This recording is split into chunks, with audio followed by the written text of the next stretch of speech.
work ethic, they got it done. Throughout Colorado's history, we've often been the ones leading the change, blazing new trails, turning our dreams into reality. Tuesday, June 3rd, 2025, meeting of the City Council. Can we get a roll call? Councilmember Fahey. Here. Mayor Lay. Here. Councilmember Cooperman. Here. Councilmember Hefner. Here. Councilmember Hamilton. Here. Councilmember Kern. Present. Mayor Pro Tem Dickinson. Okay. Would you join with me in the Pledge of Allegiance?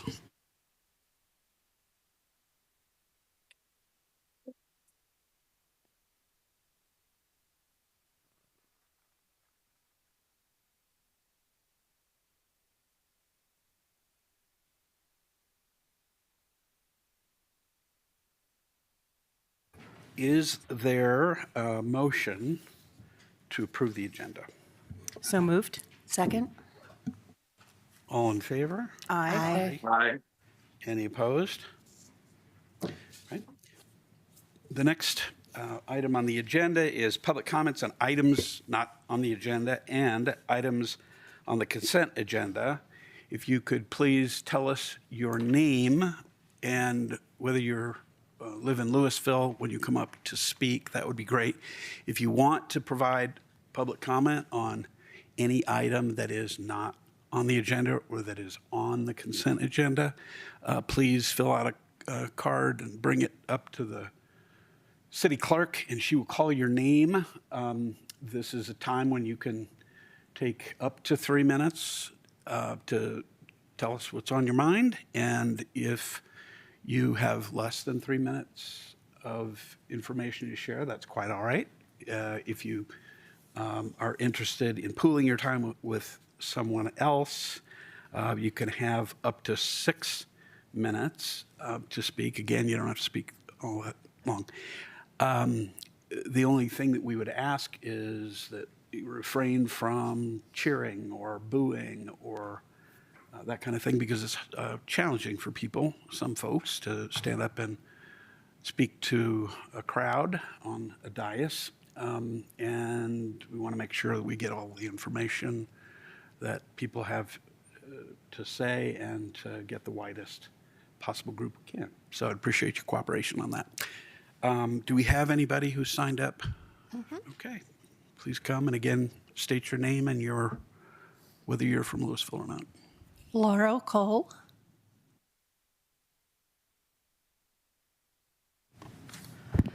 Good evening. Can you hear me okay? Ken. My name is Laurel Cole. I am a Louisville resident. I am here as the chair of the Library Board of Trustees, and I'm just here to share with you our excitement over the summer reading program that has kicked off the day after school got out, so about 11 days ago. If you walk into the library, you'll feel the excitement. It's palpable. There are volunteers at a table where they're helping families sign up for summer reading, and then there's all sorts of prizes that babies, kids, teenagers, and adults can earn for reading this summer. So if you haven't done so already, I would highly recommend that you sign up, sign your families up. I signed my husband up, and my kids have already read, the first 10 days, so they're very excited. I also wanted to invite you to the Summer Carnival, which is next Wednesday from 10 to 12, right out front of the library. There are carnival games, face painting, cotton candy, bounce houses. It is a wonderful community event if you have never attended. Last year, there were almost 700 families, or not families, but total people who were there, from our littlest community members to some of our eldest. So please come out if you can, get some cotton candy, get your face painted, and we would love to see you there. I should also mention that we had 3,100 participants in summer reading last year. So please join us. Thank you. Thank you very much. Dallas Miniker.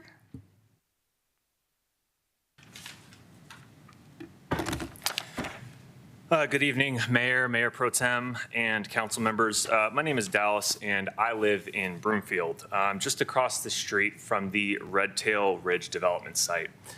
I'm here to follow up on an email I recently sent to the planning team and the Ward 3 council members regarding the absence of residential housing in the current development plans for Red Tail Ridge. While I understand and appreciate the economic and healthcare benefits that the project will bring, I do believe this is a significant missed opportunity, especially given the ongoing and well-documented housing shortage in Colorado, in particular the northwest suburbs of Denver. I've learned that the current lack of housing is tied to zoning restrictions in this development and that a zoning amendment would be required. I also understand that the developers would then need to consider any risks of residential integration and may also be considering any other different zoning amendments that they go through the council for.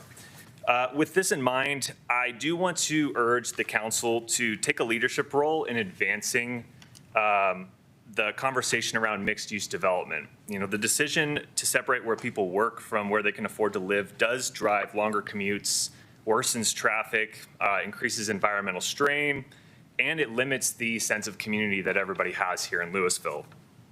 It also makes these office-based developments less attractive, especially in an era where remote and hybrid work policies are not only expected, but becoming more common, especially amongst people in my age group and younger professionals. So as someone who may not live in Louisville or the city-county limits, I do live in direct proximity to this development, and I do ask that you seriously consider initiating a process to explore residential integration in Red Tail Ridge, even if it does require a land use amendment or zoning amendments or voter approval.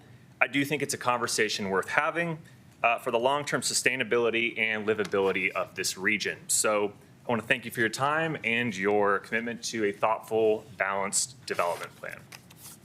Thank you. No others? Okay, seeing no others. Next, move to the consent agenda. Just to inform those of you who don't know how the consent agenda works, they're usually matters that are relatively straightforward and don't need necessarily a council discussion or particular action on each one, and so we approve them as a group. Do we have a motion to approve the consent agenda? So moved. Second. Okay. Any discussion? Right. All in favor? Aye. Any opposed? Okay, good. Next item is council informational comments and committee reports. If you have had a committee meeting or a meeting of another kind that the rest of us may not have gone to, please speak up. Councilmember Fahey. Thank you, Mayor. Yes, I just wanted to mention quickly that I was at the Rocky Mountain Municipal Airport's open house, and while we can't really discuss legally what's happening there, I did want to let you all know that the airport staff itself is trying to partner with the pilots and with the flight schools. And they are encouraging several things. Their checklist for the pilots are avoid disturbing or overflying residential areas if practical, climb initially, reduce RPM and power as able, fly standard or higher glide path, overfly major road corridors and or open space when able, and use the 30R or 12L for night pattern operations. So they are partnering with the pilots and trying to encourage the pilots and the schools to make it a little bit more noise level lowering for all of us. So thank you. Good. Yes, Councilmember Kern. Thank you. Good evening.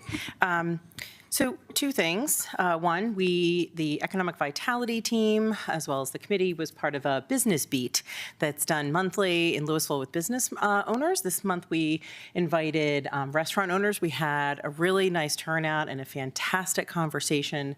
Wanted to thank my fellow council members for being there, but also the business owners who were present. These open conversations and dialogues are really interesting and incredibly helpful, and hopefully they also see the benefit. I also would like to make just a statement, if I may. I understand that as a council, we're not. I personally, Judy Kern, am appalled at what happened in Sunday in Boulder. A terrorist attack, regardless of how large or small, in my personal opinion, is unacceptable. And that kind of hate has no place in our community. And I know many people here who feel the same way, people I represent, and I want you to know that I stand with you, and I pray for everybody who was injured. Thank you, Mayor. Thank you. Others? No? Yes, Councilmember Hamilton. Thank you, Mr. Mayor. So today we had a meeting for the Street Fair Committee. As many members of the community know, it kicks off in June, a series of concerts. And this year is the 25th anniversary. There will be some special swag available for purchase. And I'd like to thank Iris as well for her being such a great staff liaison on that committee. Her expertise is very much appreciated, and I encourage everyone to attend the event and then also sign up as well to volunteer. There's still some slots available for that. Thank you. Thank you. Okay. We had, I don't want to summarize too long on this, but we had recently an economic vitality committee meeting. We touched on the issue of tariffs, which are sort of on again, off again, still on again at the moment, and expressed some concern, as I think many do, to our businesses that are facing some hardships as a result of imposition of tariffs, particularly those who have a lot of foreign produced goods. So it remains to be seen what goes on there, but our concerns are with them. I think the members of the committee and perhaps council members may try to visit some businesses in the Colorado Tech Center at some point. I know that our manager of Economic Vitality does this all the time. She's terrific, and it may help to know that the council or council members kind of support those efforts. And so that may be something that you get asked to do, council members, and just know that's happening. The other thing is we are going to be doing more with respect to gearing up for a couple, I'm not going to say the word, essentially the 250th. I can ask the city manager because she knows that word. But maybe, Iris, do you know the word? I think you got it just about as well as anybody can get it. I just think it's just 250th. But at any rate, there's that. There certainly is Sundance that's coming. The film festival will be coming in a couple of years. Very excited about that. There's a lot of preparations. There are a lot of both preparations within a variety of organizations in Louisville. We're going to be involved in that, and we will be working with other communities, and already are, actually. Our staff is meeting with people and has been for ages. So very excited about that. The other thing I wanted to do is certainly echo, maybe in my own words, the concerns that Councilmember Kern raised. I was horrified and angered and saddened by the senseless violence that was inflicted on our Jewish sisters in our neighboring community in Boulder on Sunday. Along with others in the wider community, I condemn the perpetrators' attack on peaceful demonstrators. I pray for the healing of the victims and for their family and friends. And you take the opportunity to just condemn that sort of hate in a democratic society. It just is inconsistent with the way we work here. Democracy is very, very precious to all of us. People who are demonstrating, doing so peacefully, it's exactly what our framers had in mind. It's exactly what our Constitution protects, and to have that sort of violence inflicted, much less violence inflicted because of the identity of the people who are demonstrating, is just revolting and intolerable. I want to take the opportunity also to thank the first responders who took the suspect into custody. As that investigation and the legal proceedings move forward, may justice be done. Any other comments? Okay. City manager's report. Thank you. So this last Sunday, we launched the Louisville Look Ahead. It's a weekly look ahead of meetings, events, and other happenings in Louisville, and delivered every Sunday morning. People can go to the city's website to subscribe. And I want to thank Grace and Derek of the communications team. This is their efforts through Sam's management as well to bring that forward. Also, something that the Open Space Division is very excited about is the BioBlitz survey, and it's going to be as great as it sounds. They are partnering with the Colorado Natural Heritage Program at Colorado State University for a week-long biodiversity BioBlitz survey, June 9th through 13th. This large-scale scientific survey will span more than 800 acres of natural land and engage both professional scientists and volunteers. The findings will fill data gaps in Colorado's biodiversity records, identify rare or imperiled species, support open space policy and restoration planning, and provide Louisville's first official biodiversity baseline. So congratulations to the Open Space Division for coordinating this effort. And then also we are going to have a sales tax workshop on June 18th from 1:30 to 2:30 at the library. And this is to help local businesses navigate the city's licensing and sales use tax processes. So thank you. Thank you. All right, our first item of business today is ordinance number 1896, series 2025, an ordinance amending Louisville Municipal Code section 17.72.190 regarding yard and bulk requirements for general development plans, first reading, and to set the public hearing.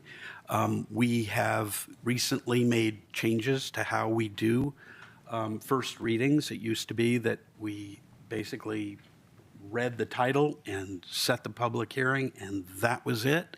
What we're doing, because the ordinances allow us to do this, because we think it will be more efficient and effective and helpful for the public to know some of this in advance of the public hearing, is to have staff provide a presentation, and then for council to be able to ask questions and get, and if need be, or if they desire to make amendments and so forth, even at first reading. There is not a public hearing tonight, but that'll be coming up, and hearing some of us discuss this and the presentation, we hope, will make for better public policy going forward. So with that, Director? All right. Yeah. Good evening, Mayor Lay, members of City Council, Rob Zucchero, Community Development Director. I'll be presenting on this item. The mayor went over this, but I was going to do a little introduction as well, since this is a new process for us. We're hoping that this will help council gain an understanding of the proposal in a little bit more detail. You can ask clarifying questions, request analysis and information for second reading. And then also, under the charter for ordinance adoption, council has the opportunity to vote to amend, adopt, or reject the ordinance, or take any such actions. So as we saw at the last time we did this, there was some direction on some amendments and so forth. So we'll continue to navigate this as best we can and make this a helpful process, hopefully. So this is a proposal by PorterCare Adventist Health Systems. They initiated this ordinance amendment. It's a text amendment. And they own 2 properties, zoned planned community zone district, but as a text amendment, it's broadly applicable to all properties in the city that have the same zoning. And within the planned community zone district, the section that we're looking at, the idea is to allow properties to establish custom yard and bulk standards. So within our code, yard and bulk is I was going to say a fancy way, but it's not that fancy. It's a way of saying height setbacks and lot coverage, which is probably how you all would understand it. There's probably a few more things in there, but generally it's height setbacks and lot coverage. So on a general development plan, these are custom zoning documents. And the intent of a GDP, I'll talk a little bit more about, is to create the custom zoning. So there's some limitations within the current code. The current regulations restrict GDP yard and bulk standards to be in general conformance with comparable zone districts. So we don't always know what general conformance means, but I can tell you how we've interpreted that recently as well. So here's the text of what's being proposed. There's some again, just some text amendments in the ordinance, so this would change the process for processing general development plans, as well as amendments to general development plans. And it basically says that those yard and bulk standards can be established on those general development plans, as long as they're consistent with the comprehensive plan or other adopted plan of the city and consistent with the desired character of the district. There's some additional language there that we've kept because I think some of our old GDPs don't specify yard and bulk standards, so that's kind of a catch-all, that if there's old ones that don't have them written out, we can still refer to the zone districts. A little bit of background, the original code for the planned community zone district was adopted in 1983. There's really been no substantive changes, at least to this section of the code, since that time. Again, general conformance is the key word here. If you look back at our GDPs that have been adopted over time, there's not a lot of consistency in how that general conformance has been interpreted. I would say, though, starting in 2010, there has been a lot of consistency saying that basically you have to match or be very similar to those underlying zone districts. So if you want to go outside of those standards, you really have to wait until you do the PUD, and then you have to ask for waivers through the PUD process from those underlying standards. So the idea is that we'd create a process that provides more flexibility. So if you look at the purpose statements in the ordinance itself for planned community zone district, it says the purpose of that zone district and the purpose of creating general development plans is to use contemporary land planning principles and coordinated community design, and that you are supposed to establish the type and character of development within the GDP. What I believe that means is we're creating a custom zoning. So these are properties that have to be more than 30 acres. They have to be under single ownership. The idea is they're master plan developments. They could be a mix of uses, but that we're creating custom zoning that's contemporary land planning principles rather than just relying on the underlying zoning. Yard and bulk standards are required to be on the GDPs per the ordinance, so you can't ignore them either. So we're really it's saying you just have to restate whatever the underlying zoning is under the current ordinance. So I think that general conformance standard could be seen as in conflict with the purpose and intent of that zone district and general development plans.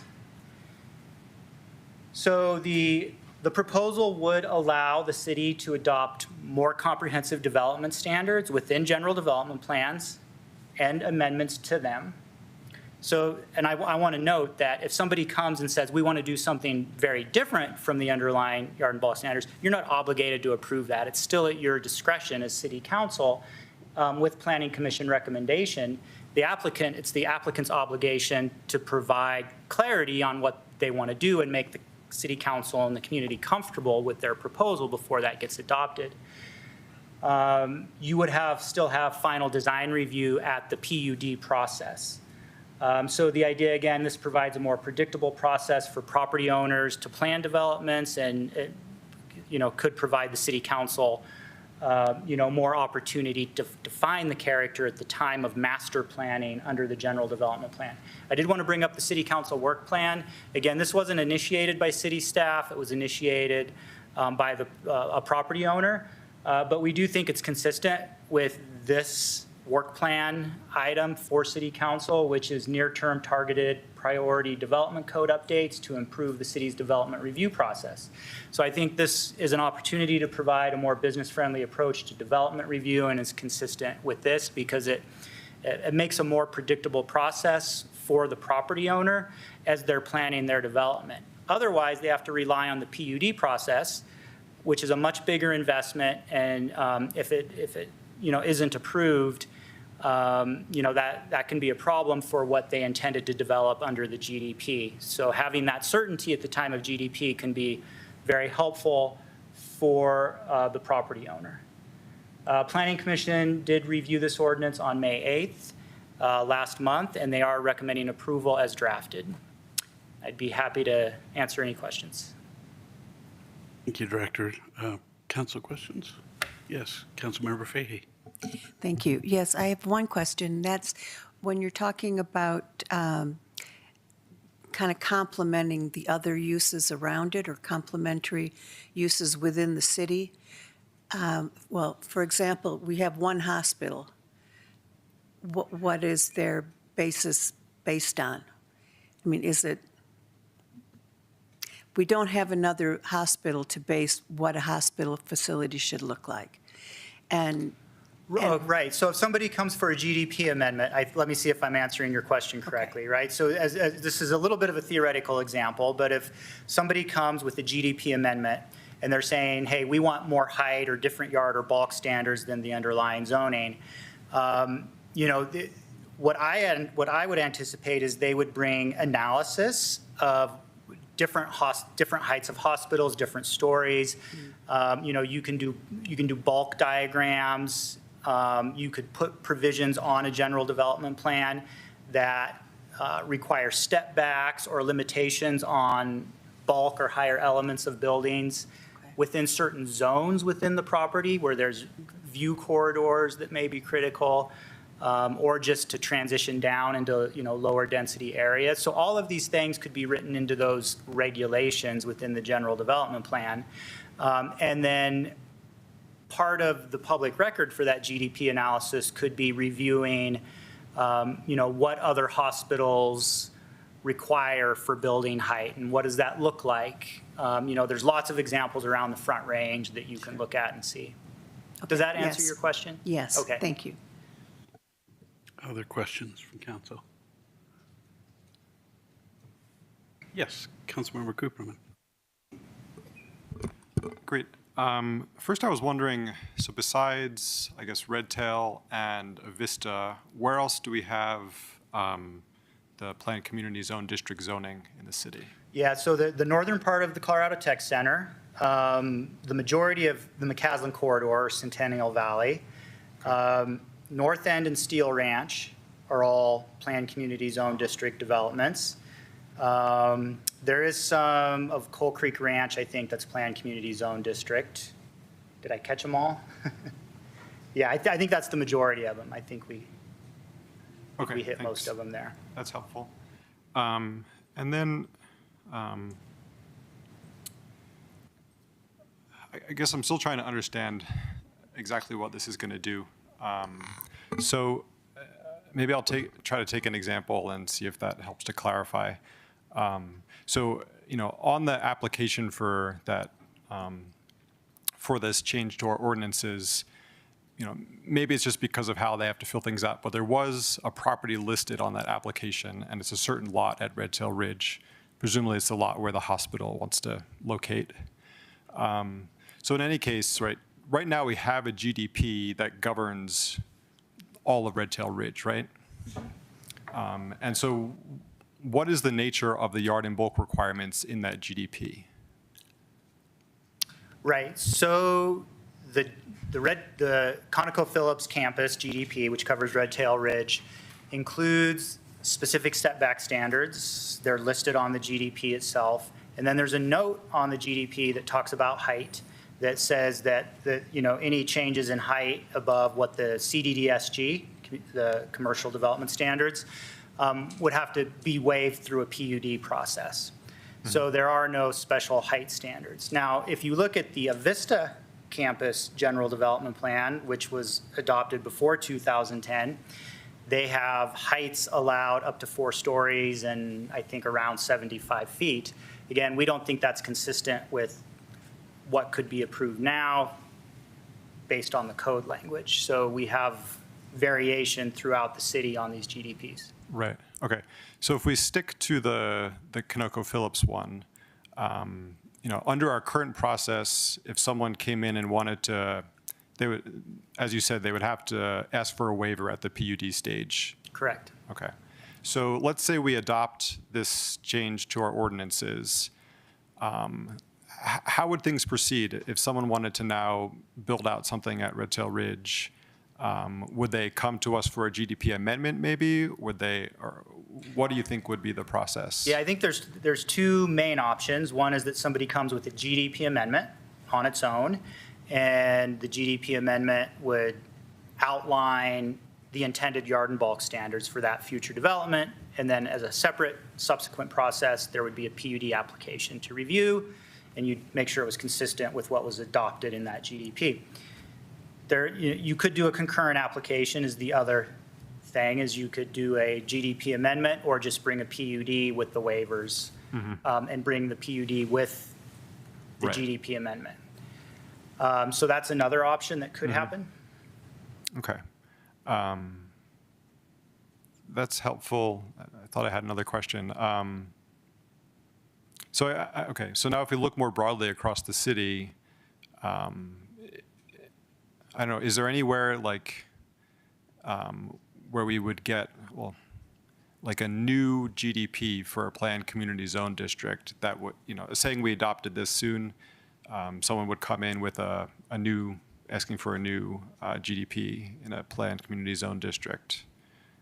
I am not aware of any 30-plus acre properties. Somebody could consolidate and purchase properties. I would say there's 30-plus acres undeveloped within Centennial Valley Yeah. that are probably contiguous. I'd have to confirm it, but I think there could be. So you could pull out a new GDP in Centennial Valley as an example, but I think it's unlikely just based on the fact that we're built out as a community and we don't have new 30-acre properties that aren't already within this zone district.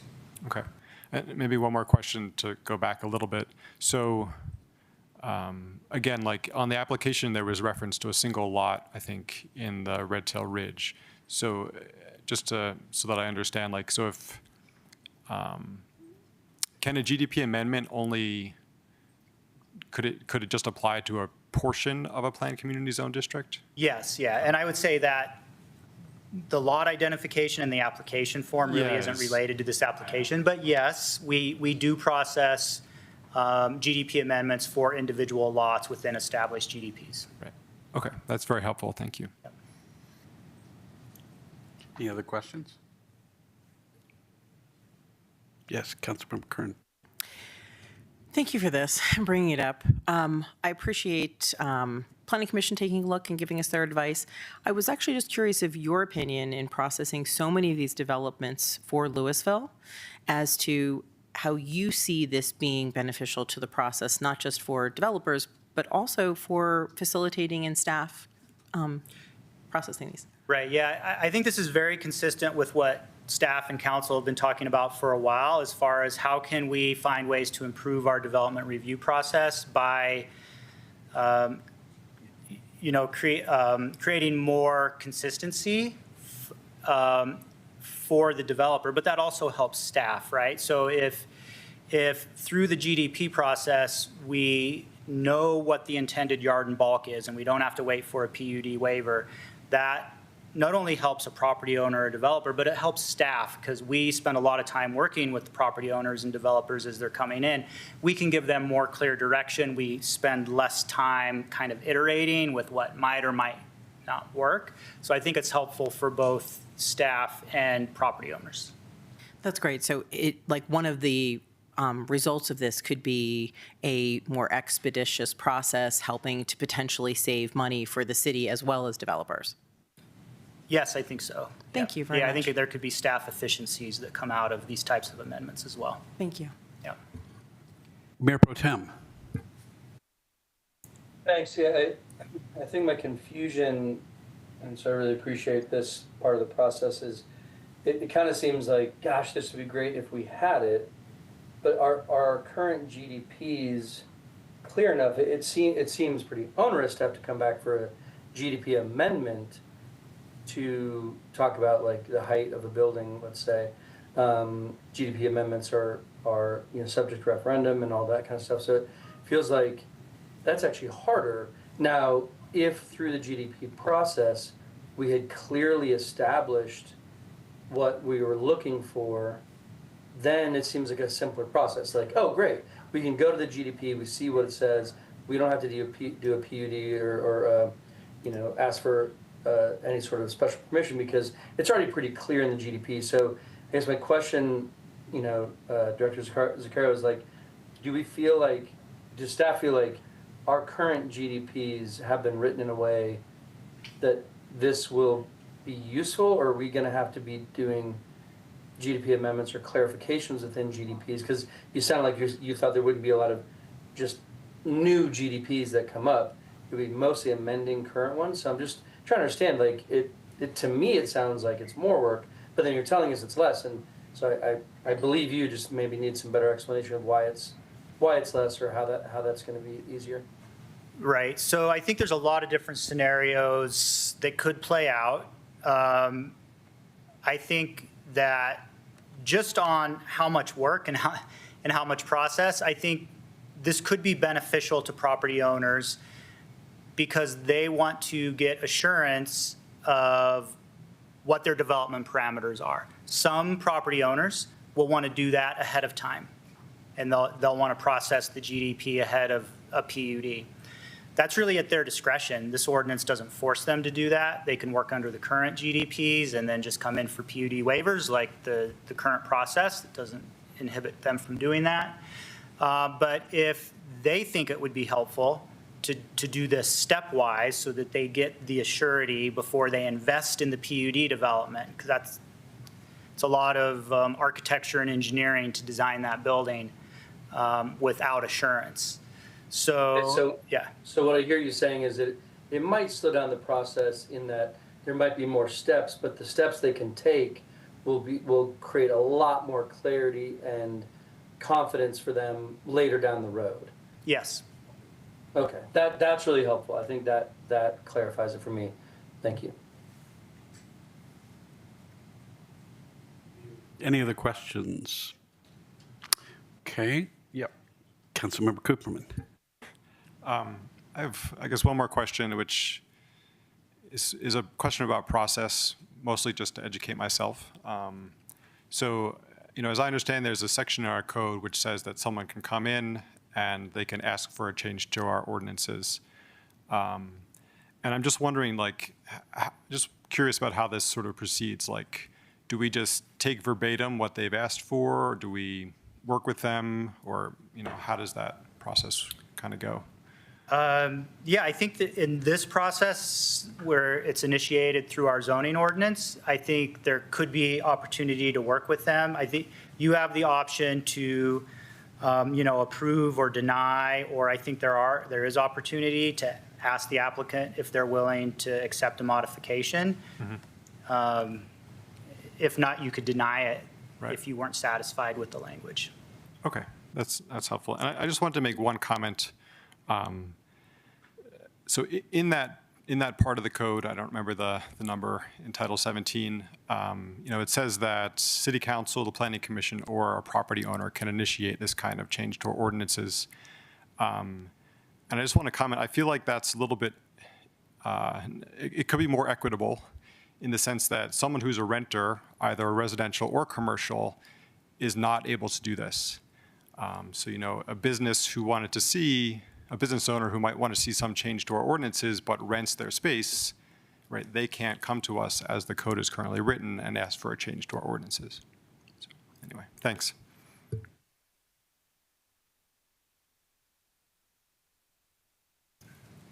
Okay. I'm just thinking whether I want to ask this question or not. It is possible, is it not, for staff to initiate changes like this?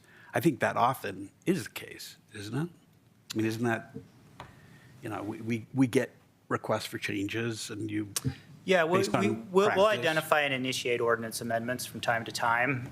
Ideally, we put it on the council work plan ahead of time, but sometimes we find things in between that we want to propose. yeah, I mean, it would seem to me, and it may be just, this may be an issue that is better for the public hearing, but I am presuming that, or am I to presume that staff supports this particular change? Yes, I think, yeah. And we met with the applicant, talking about their development plans for the future. This was identified as a potential amendment in consultation with staff. And, we advised them that they could initiate that through an application if they liked, and we are in support of it. Okay. Any other questions? All right. With that, do we have a motion? I'll move that ordinance number 1896, Series 2025 pass on first reading and the public hearing be set for July 8th. July 8th At what time? Second. 6 p.m.? at 6 p.m. And just to clarify, 2025. 2025, Thank you. yes. Second. Any discussion? All in favor? Aye. Aye. Actually, nope. Aye. Any opposed? Okay, good. July 8th it is. All right. Next is resolution number 37, series 2025. Resolution approving a planned unit development amendment to replace existing freestanding signs and add a new wall campus sign on the Avista Adventist Hospital campus. And I will open the public hearing. And is there a staff presentation here? Yes, good evening, Mayor and City Council. This is Emily Klein Gibson, Planner 2, with the staff presentation. This is a request to approve an amended campus-wide sign package for the Advent Health Avista Hospital property located at 100 Health Park Drive. This will include replacing existing freestanding signs and adding a new wall sign. To provide a brief overview, this is a PUD amendment application for lots 2 through 4 of the Advent Health Avista Hospital property, which is located in the southern part of Louisville, west of 88th Street, as outlined in blue on the screen. The amendment includes replacing 9 existing freestanding signs, removing 1 freestanding sign, relocating 1 freestanding sign, and adding 1 new wall sign. 4 existing wall signs are proposed to remain unchanged. This property has previously undergone sign changes since the establishment of a campus-wide master sign plan in 1990. It consisted of 13 freestanding and wall signs originally, and there have been some changes to that master sign plan over time, including a administrative PUD amendment in 1997 and some permit changes to the signage in 2002. To provide a brief background on our sign regulations, our original regulations were established in 1981 and also underwent some minor changes throughout the 90s, and then a major change in 2006. And then in 2019, all previous sign regulations were repealed and a sign code for the city was established. And just to note, all new proposals for signage must comply with the sign code regardless of when the original signs may have been placed or any previous changes to the signage. So again, the details include replacing 9 freestanding directional signs, relocating 1 existing freestanding sign from city property to within the hospital property boundaries, removing 1 freestanding directional sign and adding 1 new wall sign. And the image on the bottom right provides an example of what one of the freestanding signs will look like both in daylight and at nighttime, as well as the wall sign located above. 5 waivers are requested for this application, 4 of which are related to the freestanding signs, and 1 waiver is for the wall sign. Just to provide a visual of where each sign will be located, starting to the far west, the green box represents the sign that's currently on city property facing Highway US 36 that will be relocated within the property boundaries. The small blue box to the north shows the location of the new wall sign. The purple box in the center shows the existing freestanding sign that will be removed and not replaced. And all orange boxes show existing freestanding signs that will be replaced in the same location and of similar size.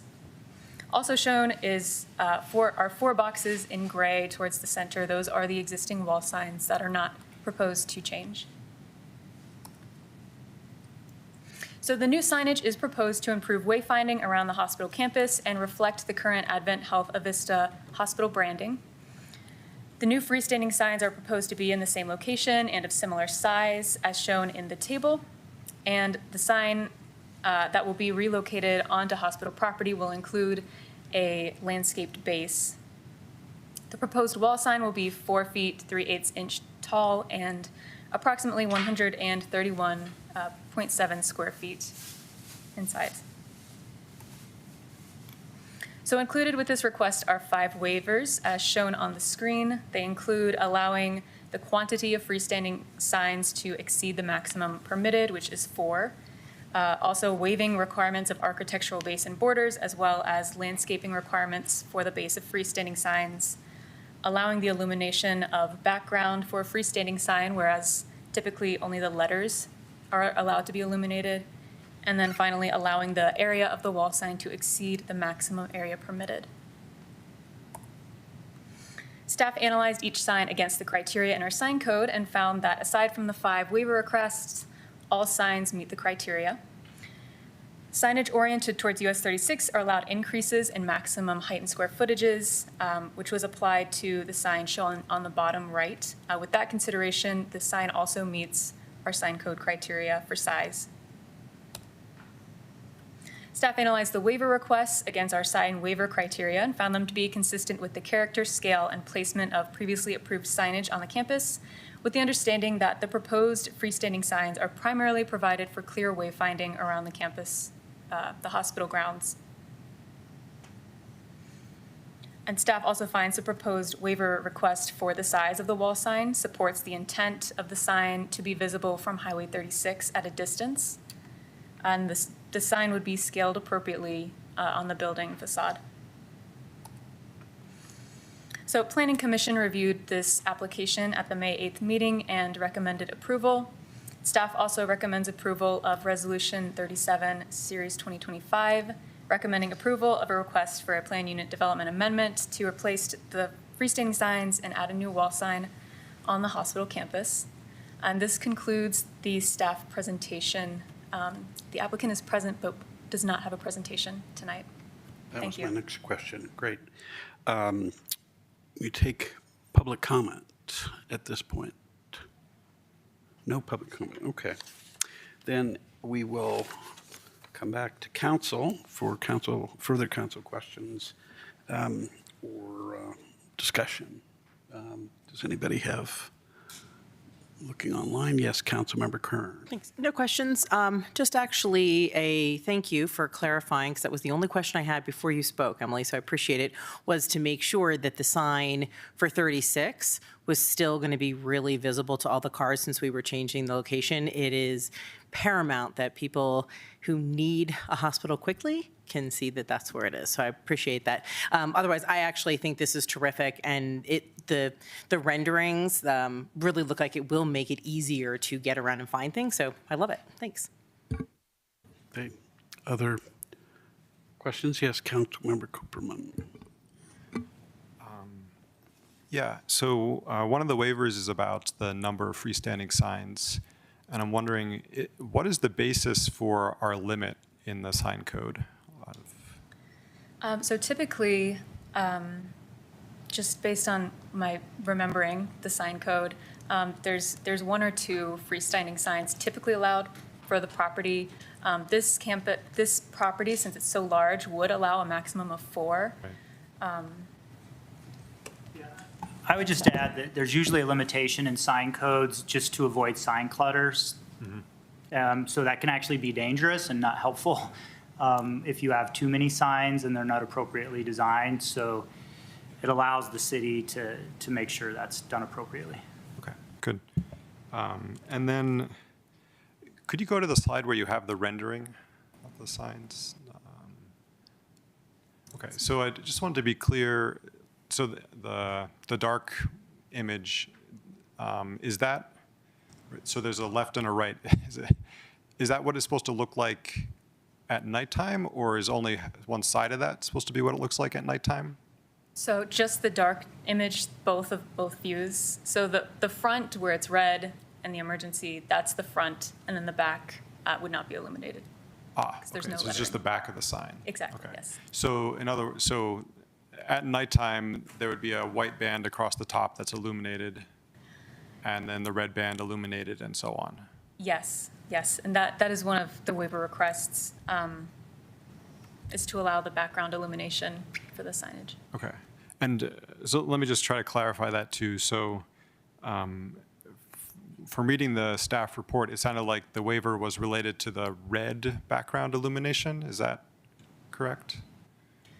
I may have written in the staff report, it was for the red illumination specifically, but the general waiver request on the PUD document is for background illumination. Whatsoever? Yes, Okay. generally. Okay. And then one other little question. So again, from the staff report, it wasn't quite clear. So the new wall sign, do we know, will that, if I'm driving by on the highway, will it actually be readable, do we know, or not? It wasn't clear to me. So one of the waiver requests is to allow for a larger sign. There is a bit of a berm right when you're at the hospital campus Yeah. on the highway. So the intent is when you're from a distance, you can see the sign on the highway Okay. heading towards the property. But it'll be actually large enough from that distance to be readable. That's the intent, yes. Okay, great. Thank you very much. Thank you. Okay, any other council members with questions? First, doesn't look like it. Any comments on the proposal here, or can we have a motion? Yes, I have a motion. I move that we approve Resolution Number 37, Series 2025, a resolution approving a planned unit development amendment to replace existing freestanding signs and add a new wall sign on the Avista Advent Hospital campus. Second. Okay, any discussion? Okay, the only point that I would make is it looks like this is going to be a great way to make it easier to find your way around and eliminate some of the clutter out there. And also the sign from the highway, I think, is really good, particularly in the time between when today and the time when the hospital is built on, the other campus is built on Red Tail Ridge. So I'm all for it. And I find that the waivers are supported by the rationale that's given in the staff report. All right, can we get, let's say, we just need a, we need a roll call, yeah. Mayor Pro Tem Dickinson, Yes. Councilmember Fahy, Yes. Mayor Lay, Yes. Councilmember Cooperman, Yes. Councilmember Hefner, Yes. Councilmember Hamilton, Yes. Councilmember Kern. Yes.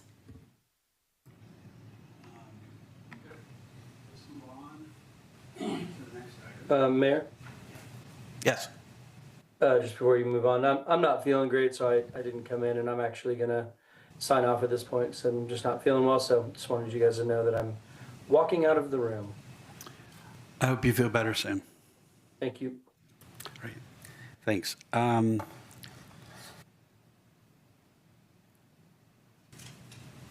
Right. So the next item is resolution number 38, series 2025, a resolution approving a planned unit development agreement to allow construction of a 7,100 square foot industrial building and a 7,000 square foot industrial building at 380 South Taylor Avenue.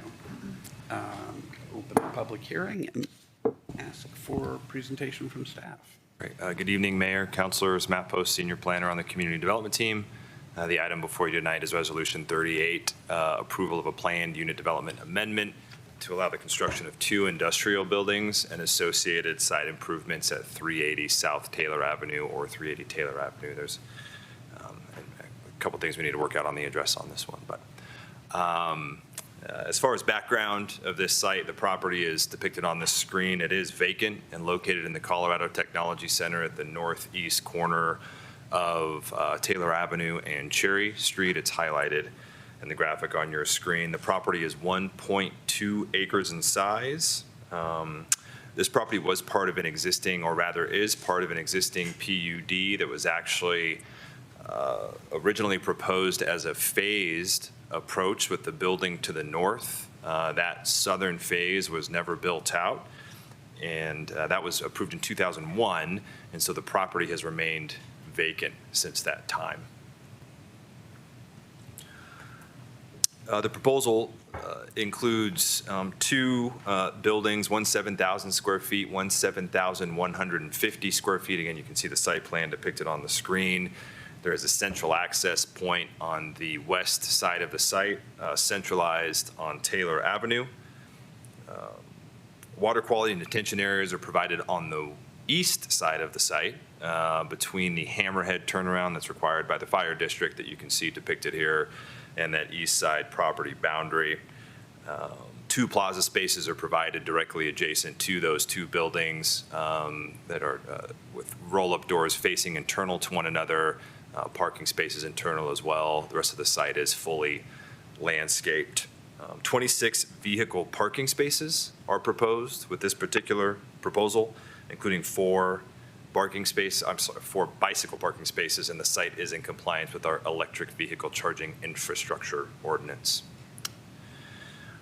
The buildings proposed to be constructed are using architectural metal panels that would feature varying building height, plane, and profile. Both buildings incorporate variations in roof form and pitch with enhanced building entries, and then articulated facades and added transparency along Cherry Street, which will be the primary frontage. That'll be on the south side, and that elevation is on the on the top of this particular slide. Both buildings include additional transparency adjacent to Taylor Avenue as well. That would be the west side frontage. And the south building, which would be the most visible, varies in height from almost 16 feet to just over 25 feet, while the north building is just over 23 feet tall. As part of this application, the applicant is requesting a waiver from the Industrial Design Guideline standards that prohibit the use of metal as a primary facade material. The applicant is also requesting a waiver from design guidelines, which require a varying building setback for multi-building proposals. We'll discuss that in the later slides and get into the detail on that siting and siting as we move forward here. The applicant provided some renderings of their proposals of what this building or the building proposal would look like. So the top would be a southeast or a southwest view, The middle elevation would be a west elevation visible from Taylor Street, and then there's another west or southwest elevation on the bottom.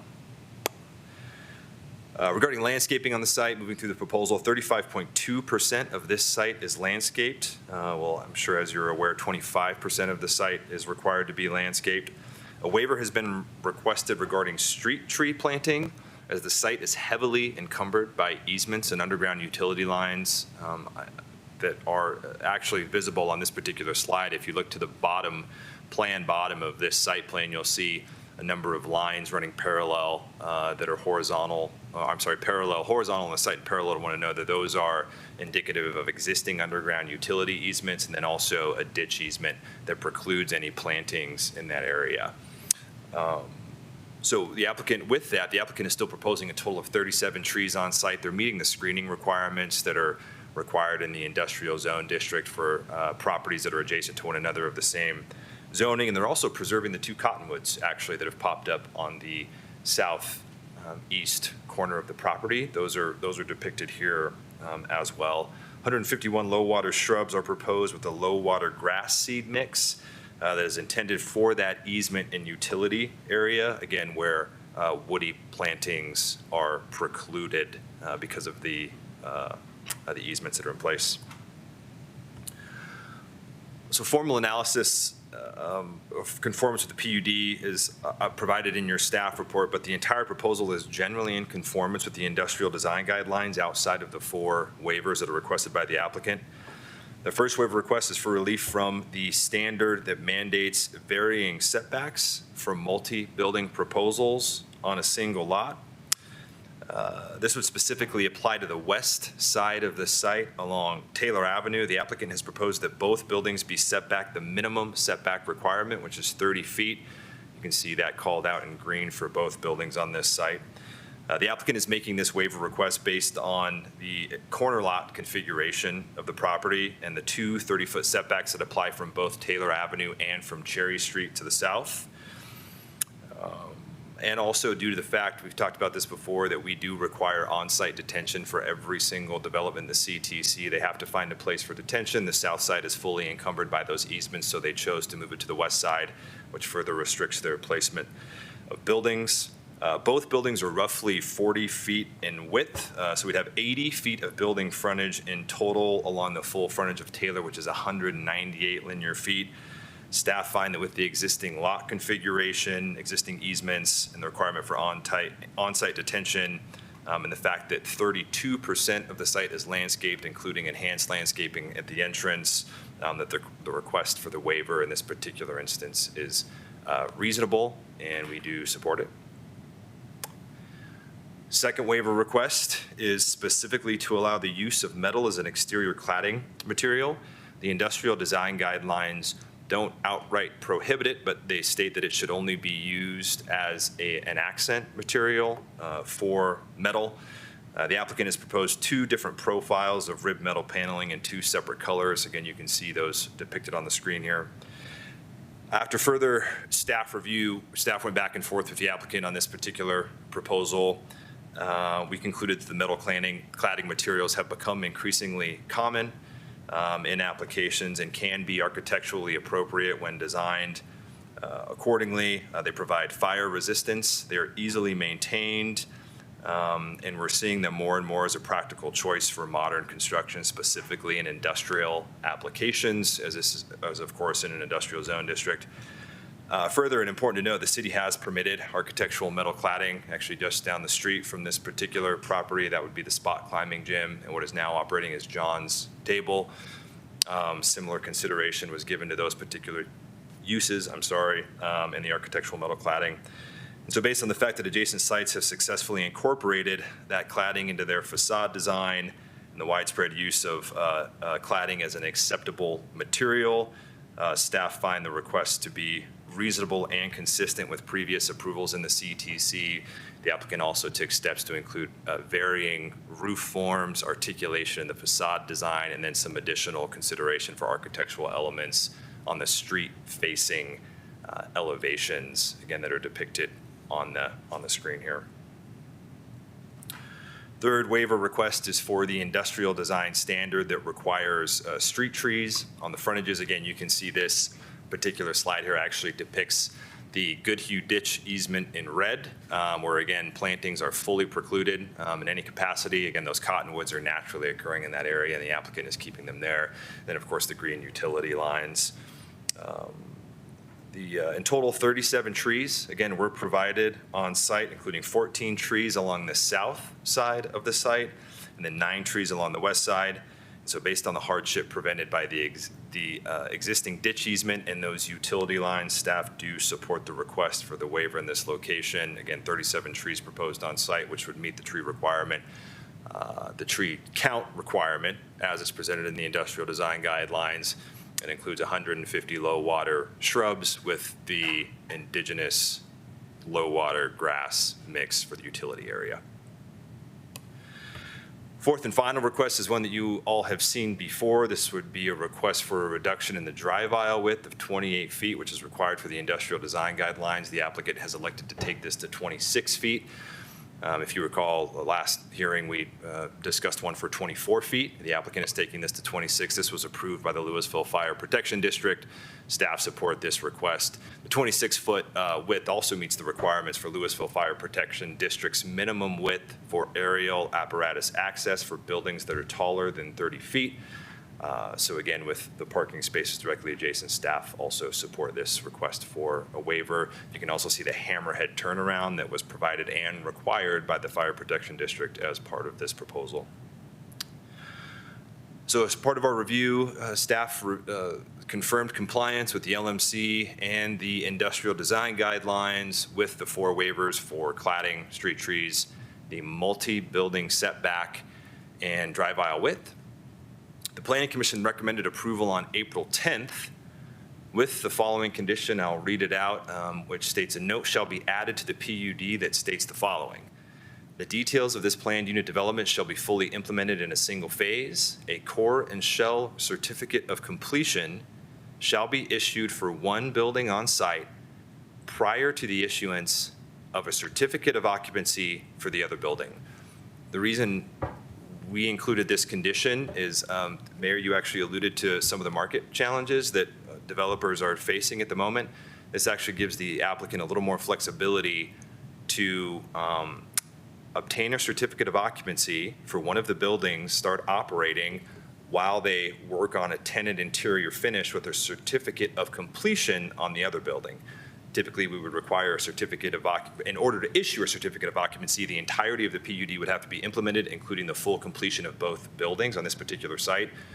This particular condition allows the applicant to get the core and shell of one building up and complete. So from an exterior perspective, the site looks fully functional, and then allows the applicant to move into one building, receive a certificate of occupancy, and then continue on with their work while they finish the other building, do a tenant finish of the other building for a CO. So certificate of completion comes with the core and shell completion.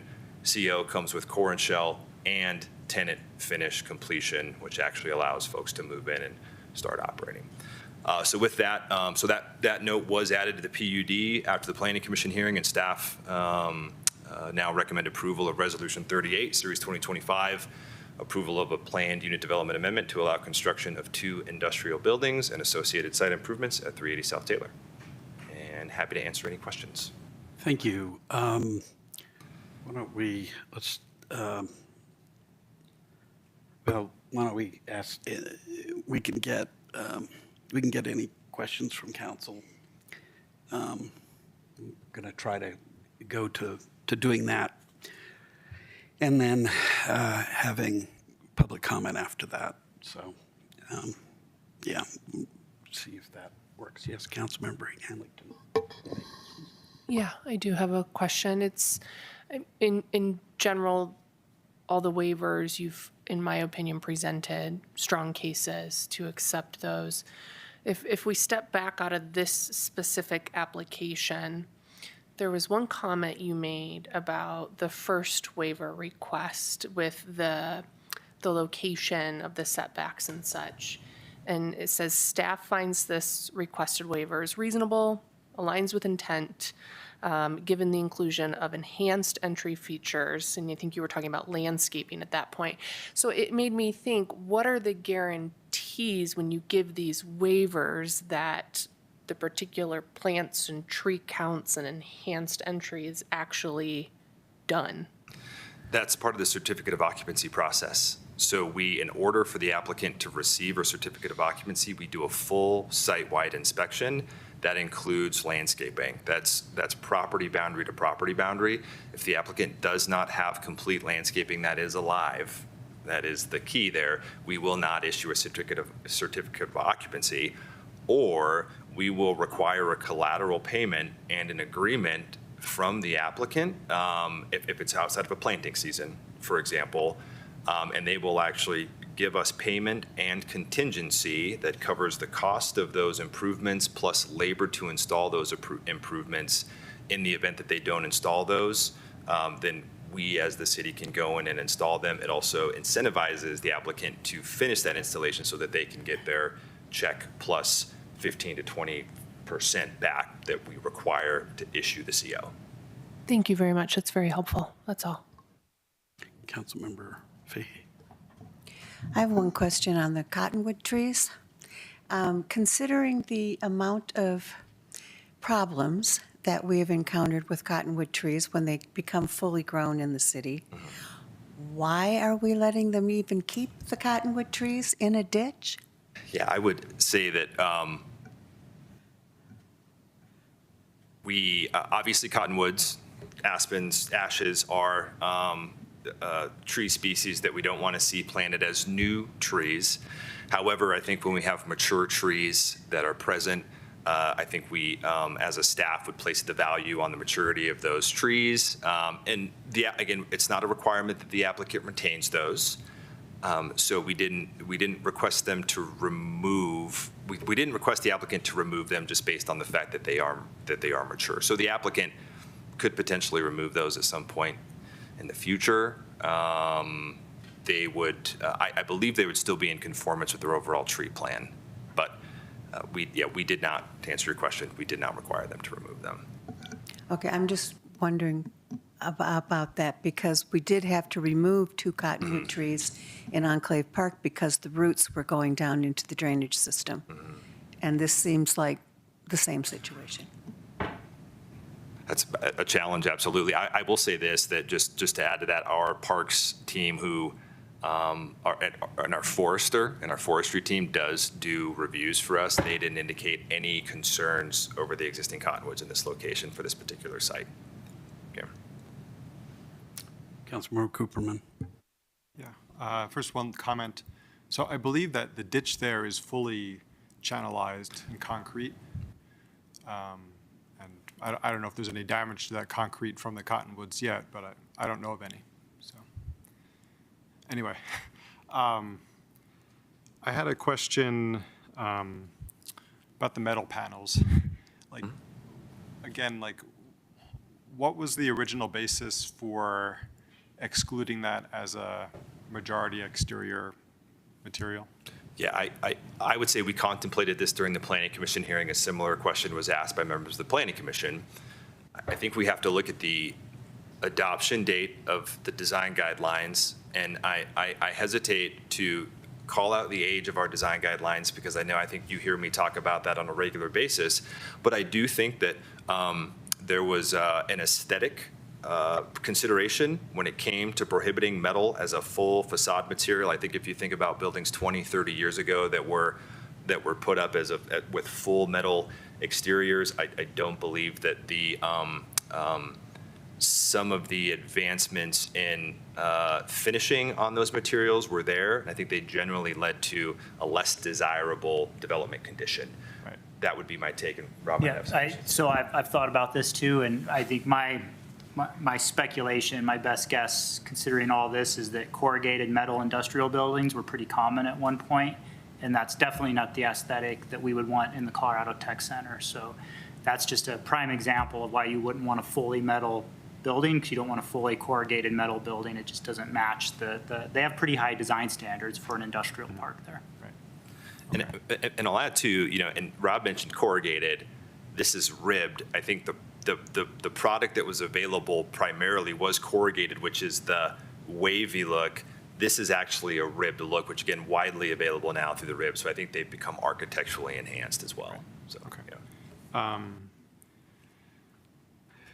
And then I guess I just had one other question. So about sidewalks, public sidewalks. So can you help me understand, what requirements are there not in the CTC or in this part of the CTC? So I would say staff's general approach is that if we are reviewing development on a vacant property and there are public sidewalks that are directly adjacent and contiguous with that property, we will require the construction and the completion of sidewalks. I'm sure you've looked at the aerial of this particular site. I didn't include a full aerial. I thought I would get this question. I should have included it.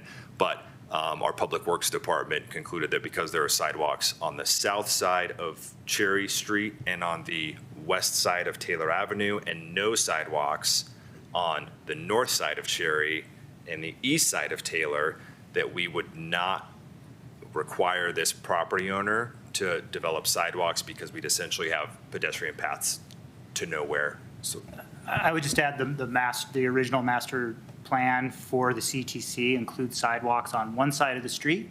They didn't include sidewalks on both sides of the street. So we're trying to continue the sidewalks on the side where they were initiated. And all properties have to have PED connections, but some of them just end at the right of way. And you have to go to the other side of the street for the sidewalk. Right. Okay. Yeah, that's helpful. I mean, I was wondering a little bit, because like diagonally across that intersection is a vacant lot that does have full sidewalks. So I don't know how we achieve that, but yeah. I'm not sure. Okay, thank you.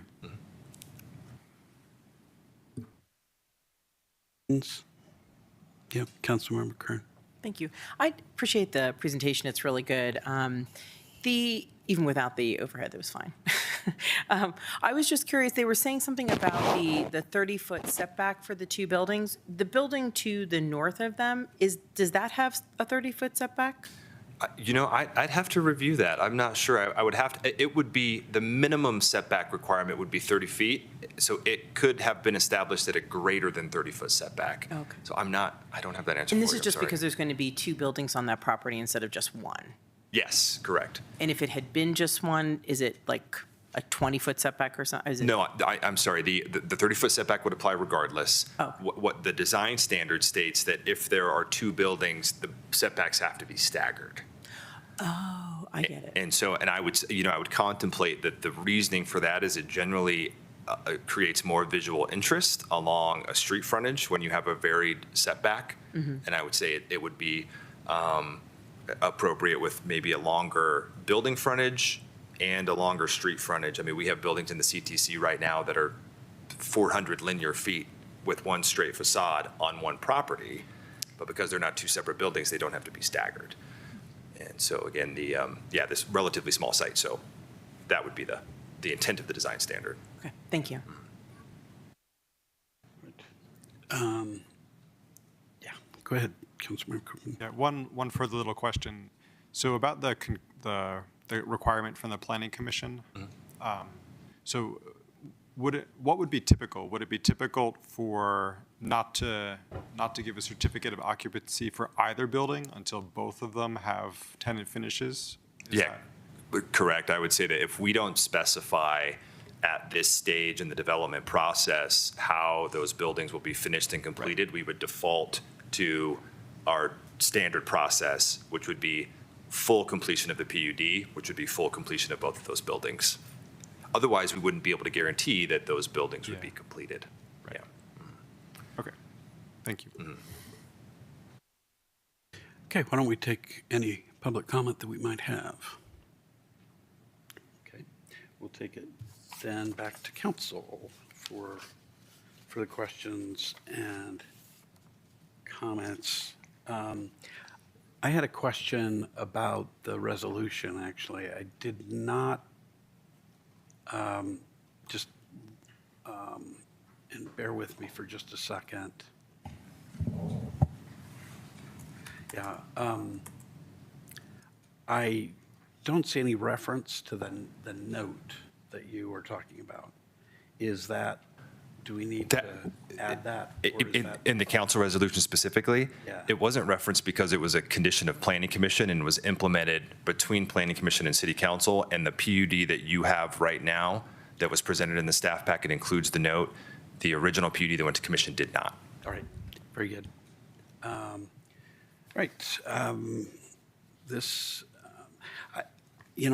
just as a side note, this sounds like I'm hearing a pattern in these, that there are some pieces of the IDDSG that seem to be kind of out of date.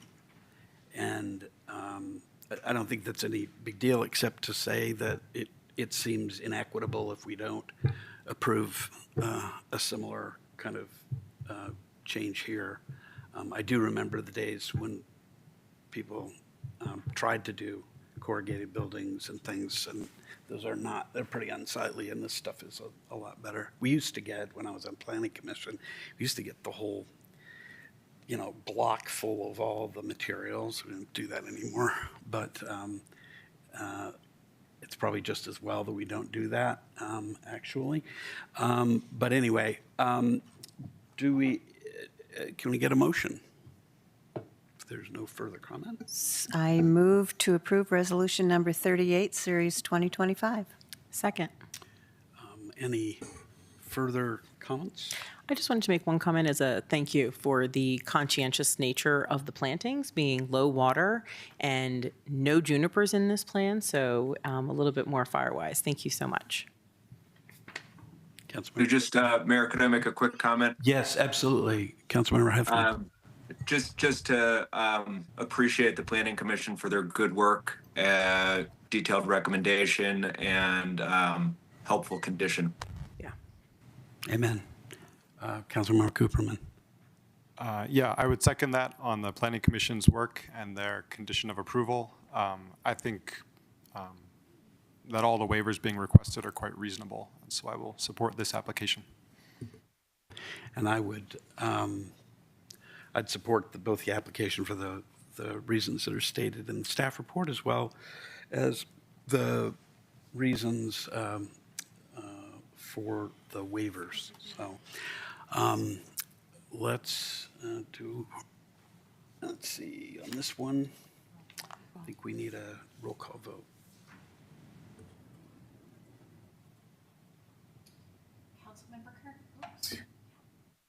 Councilmember Kern. Yes. Councilmember Hamilton. Yes. Councilmember Hefner. Yes. Councilmember Cooperman. Yes. Mayor Lay. Yes.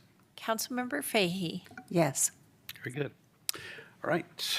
The next item on business is ordinance number 1897, series 2025, an ordinance amending Title 17 of the Louisville Municipal Code concerning parking minimums for multifamily and adaptive reuse development. This is a first reading to set a public hearing. So tonight we're going to be hearing the staff report for the ordinance. We're not going to be opening public hearing or taking public comment. Again, council members can ask questions, suggest amendments, instruct staff to provide further information. Can we get a staff report? Absolutely. Thank you again, Mayor, councilors, Matt Post, Senior Planner, Community Development Team. This is a first reading, an ordinance that will be coming for second reading, amending Title 17 of the LMC concerning parking minimums for multifamily and adaptive reuse development. I'll try to keep this brief. I pulled some analysis out of this, but I do have some of those slides at the end of the presentation if necessary for just some additional staff analysis as we move through this. So this ordinance is a direct result of House Bill 24-1304, which was adopted by the Colorado General Assembly in 2024. The bill requires local governments that are part of a metropolitan planning organization to eliminate minimum parking requirements for new multifamily and for residential adaptive reuse developments within areas referred to as applicable transit service areas. The city of Louisville is located within a metropolitan planning organization. That would be DRCOG. We are a member government of DRCOG. And there are a total of 44 transit stops within the city that are identified as applicable transit service areas by the bill. As written, local governments within MPOs, metropolitan planning organizations, are prohibited from enforcing parking minimums as of June 30th. So we can no longer enforce parking minimums in the ATSAs, the applicable transit service areas, at the end of this month. The bill, House Bill 241304, applies to properties within the city that at least partially intersect with areas that are identified as having applicable transit service. You can see the slide on the screen is a map that was prepared by our GIS department using data that was provided to us by DOLA of the state identified transit service areas. The dots are the actual transit stops. The buffers are the quarter-mile buffer that applies with the actual bill. We'll talk about that further. Applicable transit service areas are identified as transit stops within a quarter mile of a transit stop that provides service at intervals of 30 minutes or less during peak transit hours. Here in the city of Louisville, our qualifying lines would include the Dash Route that serves the Boulder Corridor, the Flatiron Flyer that stops at the US 36 in McCaslin station, and then also the 228, RTD 228 actually applies, and it runs on a section of Via Appia. So again, you can see those service areas depicted here. Those areas were developed by DOLA, the Department of Local Affairs, in concert with CDOT, the Colorado Energy Office, and RTD. And again, 44 of those are in the city.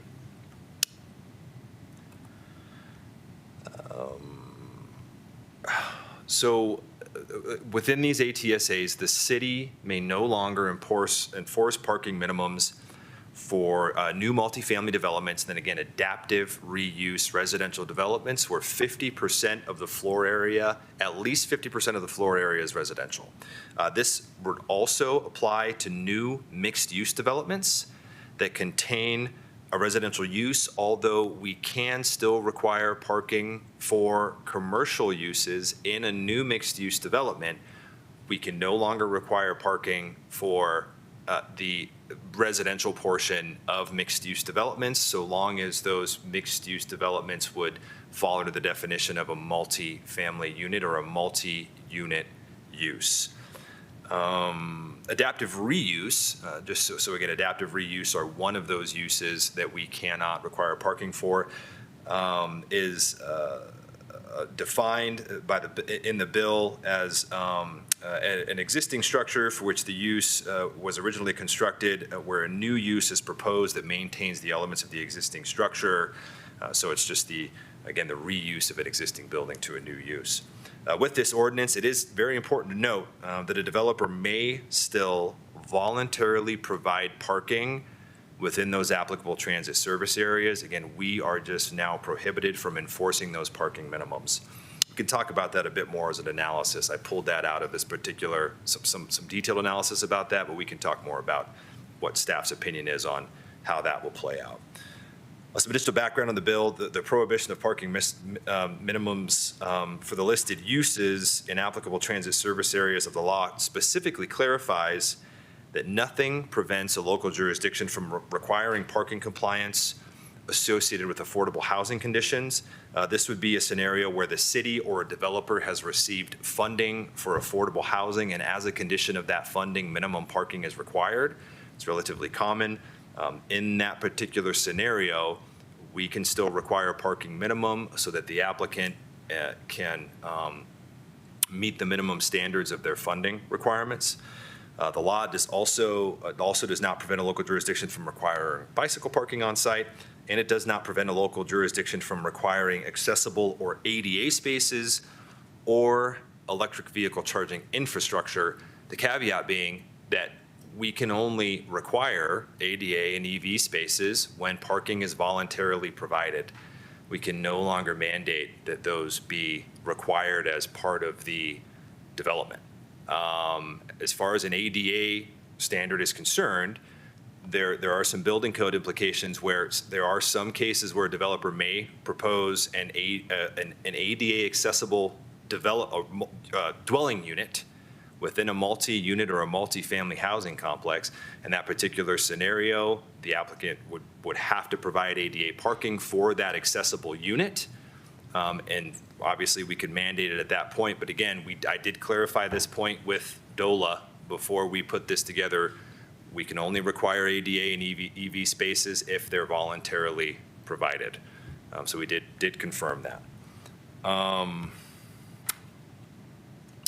Moving on here, multifamily is not defined in the law. So again, the law specifically states that we're prohibited from enforcing minimums on multifamily projects. DOLA provided guidance on the law indicating that we may utilize our own definition so long as it does not deviate too much or substantially from the state definition. The state definition and the city definition are almost identical. The definition specifically, or our definition rather, is a building of multifamily is a building used by 2 or more families living independently of each other in separate dwelling units that does not include hotel or motel uses. So it's a relatively broad definition. Again, that is almost identical to the state's definition, which is more than one family or dwelling unit in a structure. So staff elected not to update our definition of multifamily or multi-unit in this particular ordinance update. So with the proposal, staff are proposing updates to Chapter 17, specifically 1720, off-street parking. Key updates include a new subsection in 1720-10F, which will prohibit the enforcement of off-street parking for qualifying projects and in applicable transit service areas, and a provision indicating that a new subsection supersedes any existing design guidelines and standards, in addition to existing PUDs and GDPs. So again, this new language that we're adding will supersede any other parking requirements or parking ratio standards that are present in our design guidelines, including commercial design guidelines, mixed-use design guidelines, and then also any parking that would have been entitled as part of a GDP, an existing general development plan, or a planned unit development. If the development portion, if a development has not been implemented and they're utilizing what was previously entitled. Again, so long as they are in the applicable transit service areas, right? Not citywide, just in the applicable transit service areas. We're also proposing to revise section 1720, just another section there that will again reference the new section that we've created, clarifying that the entirety of another off-street parking section does not apply where parking is exempt under that original section that we just mentioned. We'll also update downtown parking standards. The entirety of downtown is located within an applicable transit service area. And so again, any multi-unit use will not be required to provide minimum parking in downtown. And so with that, I ended the presentation here, but I do have some analysis. I think it would be helpful to go through some of staff's thoughts. Please do. Okay. So again, moving into some analysis, June 30th is that date for us. Regardless of adoption, we can no longer enforce on June 30th. We did dig into our policy documents just to determine whether or not we had previously approved and considered support for reduction of parking minimums. This is in your staff report, but we found that the housing plan does generally align with and support the state's efforts to reduce minimum parking, and more specifically, the city housing plan identified that minimum parking requirements are a significant barrier to providing additional housing in the city. There's more detail in the staff report. The study indicates that parking minimums generally increase development costs. They reduce buildable area, as we know, on already constrained sites, and then negatively impact the feasibility of projects, especially in areas near transit or where parking demand is generally lower. The study included modeling as part of the feasibility analysis and demonstrated that reduced parking requirements had a greater positive impact on multifamily project viability than allowing increased building heights. As an example, the study modeled scenarios and found that when parking was reduced from 1.4 to 1 space per unit, the corresponding modeling revealed that the reduction yielded higher residual land values, and those higher residual land values thereby improved the financial feasibility of those particular projects and increased the likelihood that they actually moved forward to completion in most circumstances. So again, our housing study actually recommends lower parking ratios, and it actually recommends parking-related incentives specifically in transit corridors and in downtown Louisville. those transit corridors highlighted in the housing plan and in downtown Louisville directly coincide with the applicable transit service areas that are identified in the state bill. And so again, just some additional analysis here. You know, staff, although we may no longer enforce parking minimums, we do anticipate that most eligible projects will continue to include off-street parking.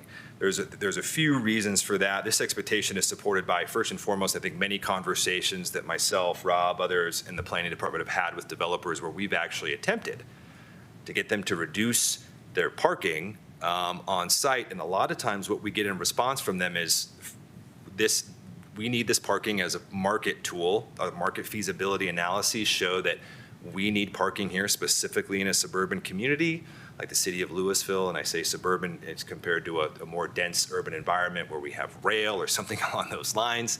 And then also too, again, as a condition of funding. Right? So when we talk to a lot of these groups, similar to the affordable housing piece, most of the lenders that you'll see, construction lenders, parking is a minimum requirement for a lot of those folks as a condition of funding. So I think the practical realities of on-the-ground development in the city of Louisville we will continue to see, we anticipate that we will continue to see parking provided when we see new developments come in, again, to retain market feasibility. And I think we'll have frank conversations with groups about that when those moments arise for us to address. Let's see here. Let me just take a look at a couple more items. The other item to consider there is, of course, potential concerns. You know, there is the potential risk of spillover parking in adjacent neighborhoods and commercial areas. I added an item on this in the staff report. Of course, any impacts at this point will remain unknown. Staff don't necessarily have an idea of what that may look like. I think what we'll do is just continue to monitor those situations. They'll be impacted by ongoing market behavior and decisions by developers. Then we can consider policy responses if we see those negative impacts. So with that, that does conclude the presentation. I tried to keep that to a first reading level. I apologize if that seemed a bit disjointed. I didn't want to get too much into the details on that, but happy to answer any questions at this point. I'll start it off. I thought your presentation was terrific. I'm not gonna, it's just what we needed. I'm trying to think of situations where a developer wouldn't voluntarily provide parking. You've provided good reasons why that just doesn't happen, period, or rarely happens. I guess I'm wondering if anywhere in Louisville we've ever had, we've had parking minimums. So I'm sort of thinking about that in the future because I do have concerns about the ADA piece in that kind of situation. I find it somewhat difficult to believe DOLA's, I mean, I don't do a lot of Title III ADA work, but I have done some, and it's kind of astonishing to me that that there wouldn't be some tension there at the very least. But I'll take what you're saying as the premise that we're dealing with. But is there likely to be any kind of development that might be proposed that wouldn't have parking provided? You know, I can't contemplate a project that would be more than 2 units that would be new that would not provide parking. But again, obviously hard to elaborate on that. I can work on some of my experience here working in other jurisdictions that are more urban, more urbanized, and did have rail directly adjacent to sites. Even in those particular situations recently, I've been on staff for 18 months now, but even in situations where groups came in directly adjacent to rail, parking was still provided. where they could actually, again, had significant reductions and/or could have requested less. That's an anecdote for regional development patterns, but I would have a hard time imagining we I mean, wouldn't see I'm parking. asking you to speculate, and Yeah. I appreciate your answer based on that. But, it just occurred to me. I think as a practical matter, it's probably just not something we need to be too worried about. Let's see if we have other questions from other council members. I actually, the first one raising his hand was Councilmember Hefner, so let's start with them. Yeah, thank you, and thanks for the presentation. Just one question, which is, I understand that other jurisdictions looking at this have done broader elimination of parking minimums, that I think Longmont has eliminated them for all categories of development, and Boulder and Denver are looking likely to follow suit. Did staff consider a broader change to the ordinance to further reduce parking minimums? We did not study a full citywide elimination of parking minimums, Counselor. Okay, thank you. Yes, Councilmember. Yeah, I also want to thank you for the presentation. It was very good. My question is, well, there's two, actually. One is, what happens to properties that are currently vacant but are not within a transit stop, but then the bus changes its route and adds a route that puts them in a transit stop area? Yeah, that's an interesting question. I would if the service is not ongoing and hasn't been identified by DOLA as being an eligible service, then we would continue to apply parking minimums until we've received an update of new or revised transit service that would bring that property, or rather make that property eligible for prohibition on parking minimums. Okay, and then my other question is very short. With an existing property that's within the bus stop area that has way too much parking, would they be required to remove it? There would be no requirement for removal of existing parking. So no requirements on existing properties? Correct. Okay, thank you. And I'll elaborate on that further, just because it would be the natural next question, and if in my head at least, is if we did get an applicant that came in to adaptively reuse an existing building, there is nothing in the bill that would prohibit them from retaining that parking that's there. So just a note as well. Yeah. Councilmember Hamilton. Thank you, Mr. Mayor. First, Matt, I quite enjoy your presentations. You are very, very good at what you do. And I appreciate how you're able to thread together a story for us so clearly. So never apologize for the time you take at that podium, because I find it very helpful in your staff reports as well. So with that being said, travel with me to Northwest Parkway, the east side of RTR, technically Broomfield. I believe there might be some bus stops in that area. Now, it's outside our jurisdiction, but if that RTR property is within a quarter mile, would they, I know the GDP right now doesn't allow residential and everything, but would they fall under the other jurisdiction? The buffer obviously exists regardless of jurisdictional lines.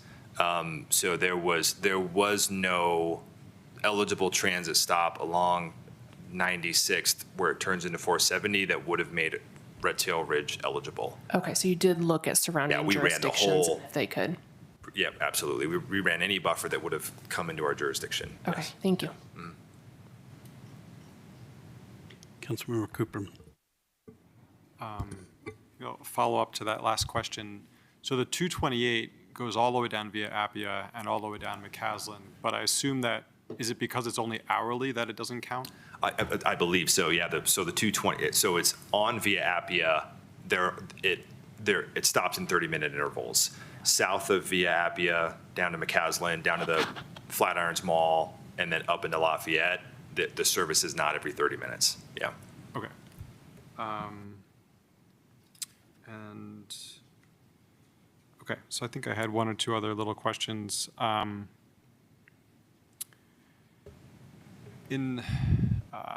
So I assume, just a kind of a clarification, so in our definition of multifamily or multi-unit, we reference family, and I assume that references our updated definition of family, our recently updated definition of family? Can you bear with me while I look at that definition?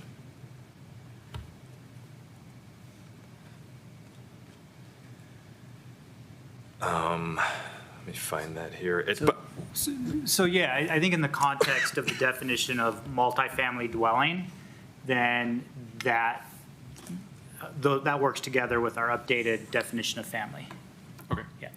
And then one other, just one other question. So presumably the state bill doesn't say anything about on-street parking. Do our codes say anything about requirements around on-street parking, or? To answer the first part of your question, no, you're correct. The state bill does not mention on-street parking. It's specifically off-street. Our code does not address on-street parking. However, there are certain allowances in some of our design guidelines, specifically our mixed-use design guidelines, that allow properties to satisfy their visitor parking standards with on-street parking. But the general approach is that on-street parking does not satisfy off-street standards. Then obviously most local streets within the city would be eligible for on-street parking unless otherwise signed by our Public Works team. Okay, thanks very much. Any other questions, comments, requests for further information? One of the things that I don't, is just kind of an adjunct, but it strikes me that one of the challenges with the state's imposition of, or supplanting really of our local authority is that our citizens get unhappy with that. I recognize that we don't have any control over that at this point. That is the fact that our citizens may complain and disagree with and for all I know, council members may disagree with parts of these that we're addressing, is not going to make a difference. We need to address these in our ordinances, or we need to have a bunch of non-compliant ordinances that we can't enforce, which it seems pointless. But I wonder if staff might consider thinking a little bit about what, if any, public education might be in order. I am trying to think of what the implications of this are for, neighborhoods and, in the fact is that this isn't going to affect the whole city. There is an inequity about that, right? I'm not sure we're interested in expanding these requirements, beyond what the legislature requires. But I certainly think there's probably going to be some grousing, maybe as projects come forward, about that. There's not much we can really do about that. But I think presuming that some form of this ordinance is likely to happen, it might be good to think a little bit about how that might be accomplished. It's, that's something, strictly speaking, is not completely before us, but I think it's an implication and just something to think about. Are there any other comments? Yes. Yes, Councilmember Hefner. Yeah, thank you. So, further to my question, I am actually interested in at least considering whether to make this a little broader. And the reasons are a few. First, that is what a lot of so at least some of our peer jurisdictions are doing. And second, I think there are some good policy reasons to think about it. We have pretty high, I think, parking requirements.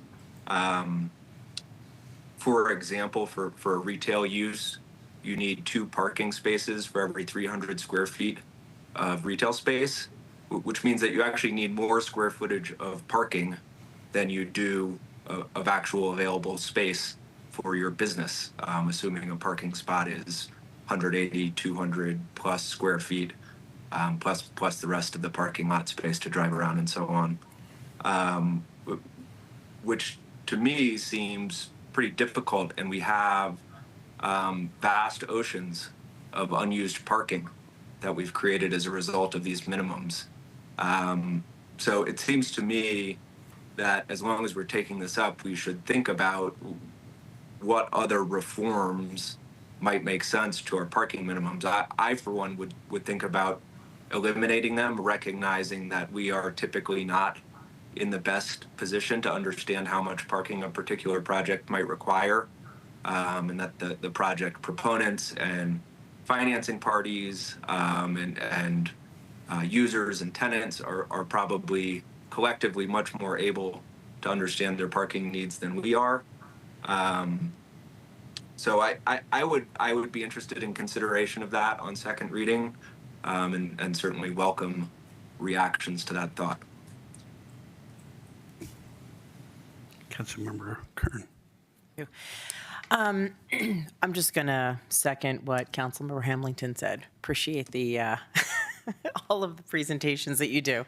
I did have one question. Can you refresh my memory? What is the current minimum parking requirement for a multi-housing building?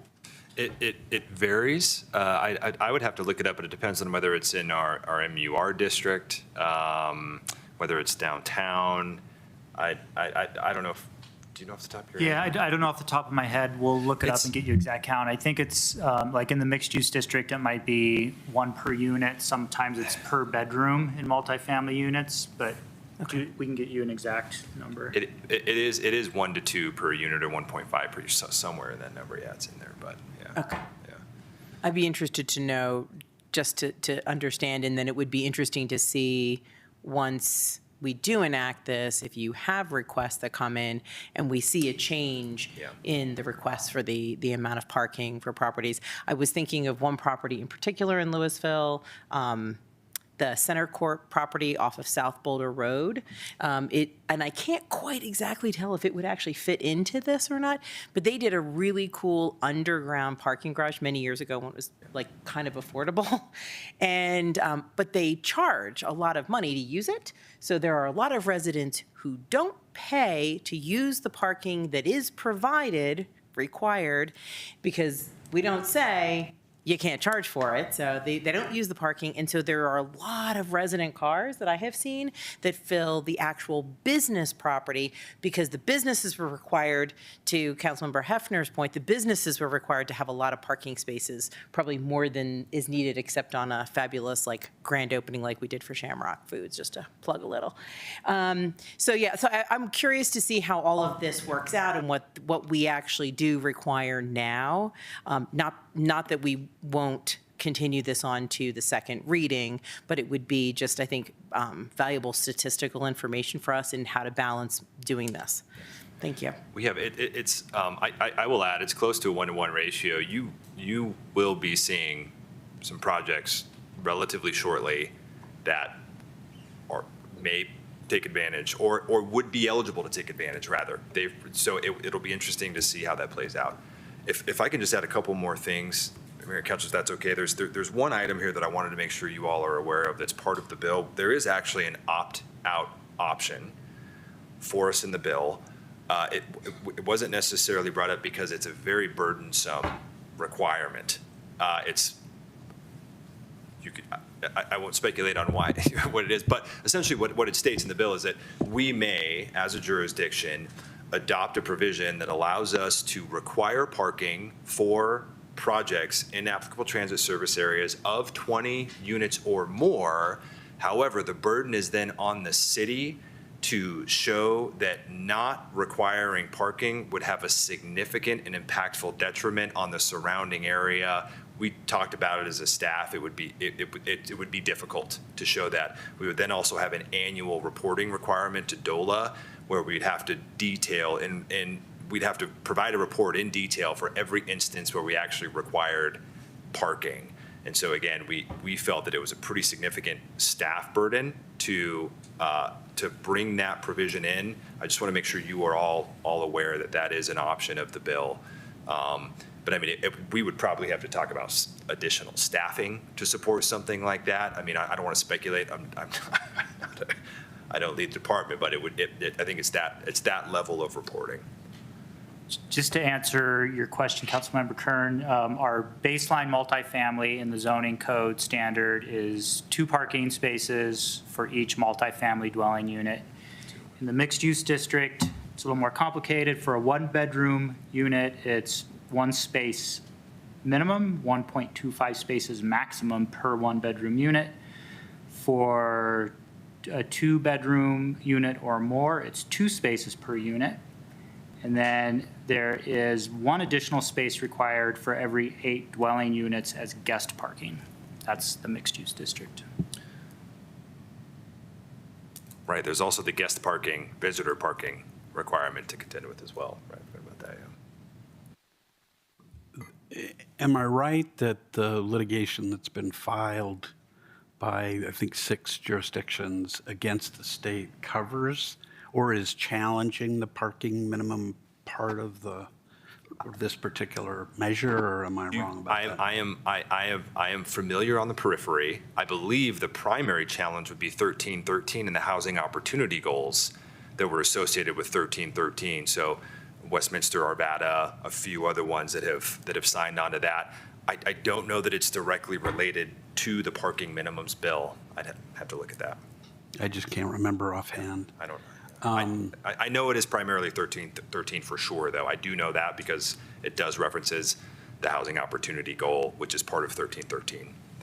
Yeah, I was going to turn back to Councilmember Hefner and ask, are you or did you intend to make a specific ask for an amendment or a draft amendment, or are you looking for just further discussion? Yeah, I think the request would be, assuming there's other support, for an amendment that brings us in line with what Longmont, Boulder, and Denver are doing on parking.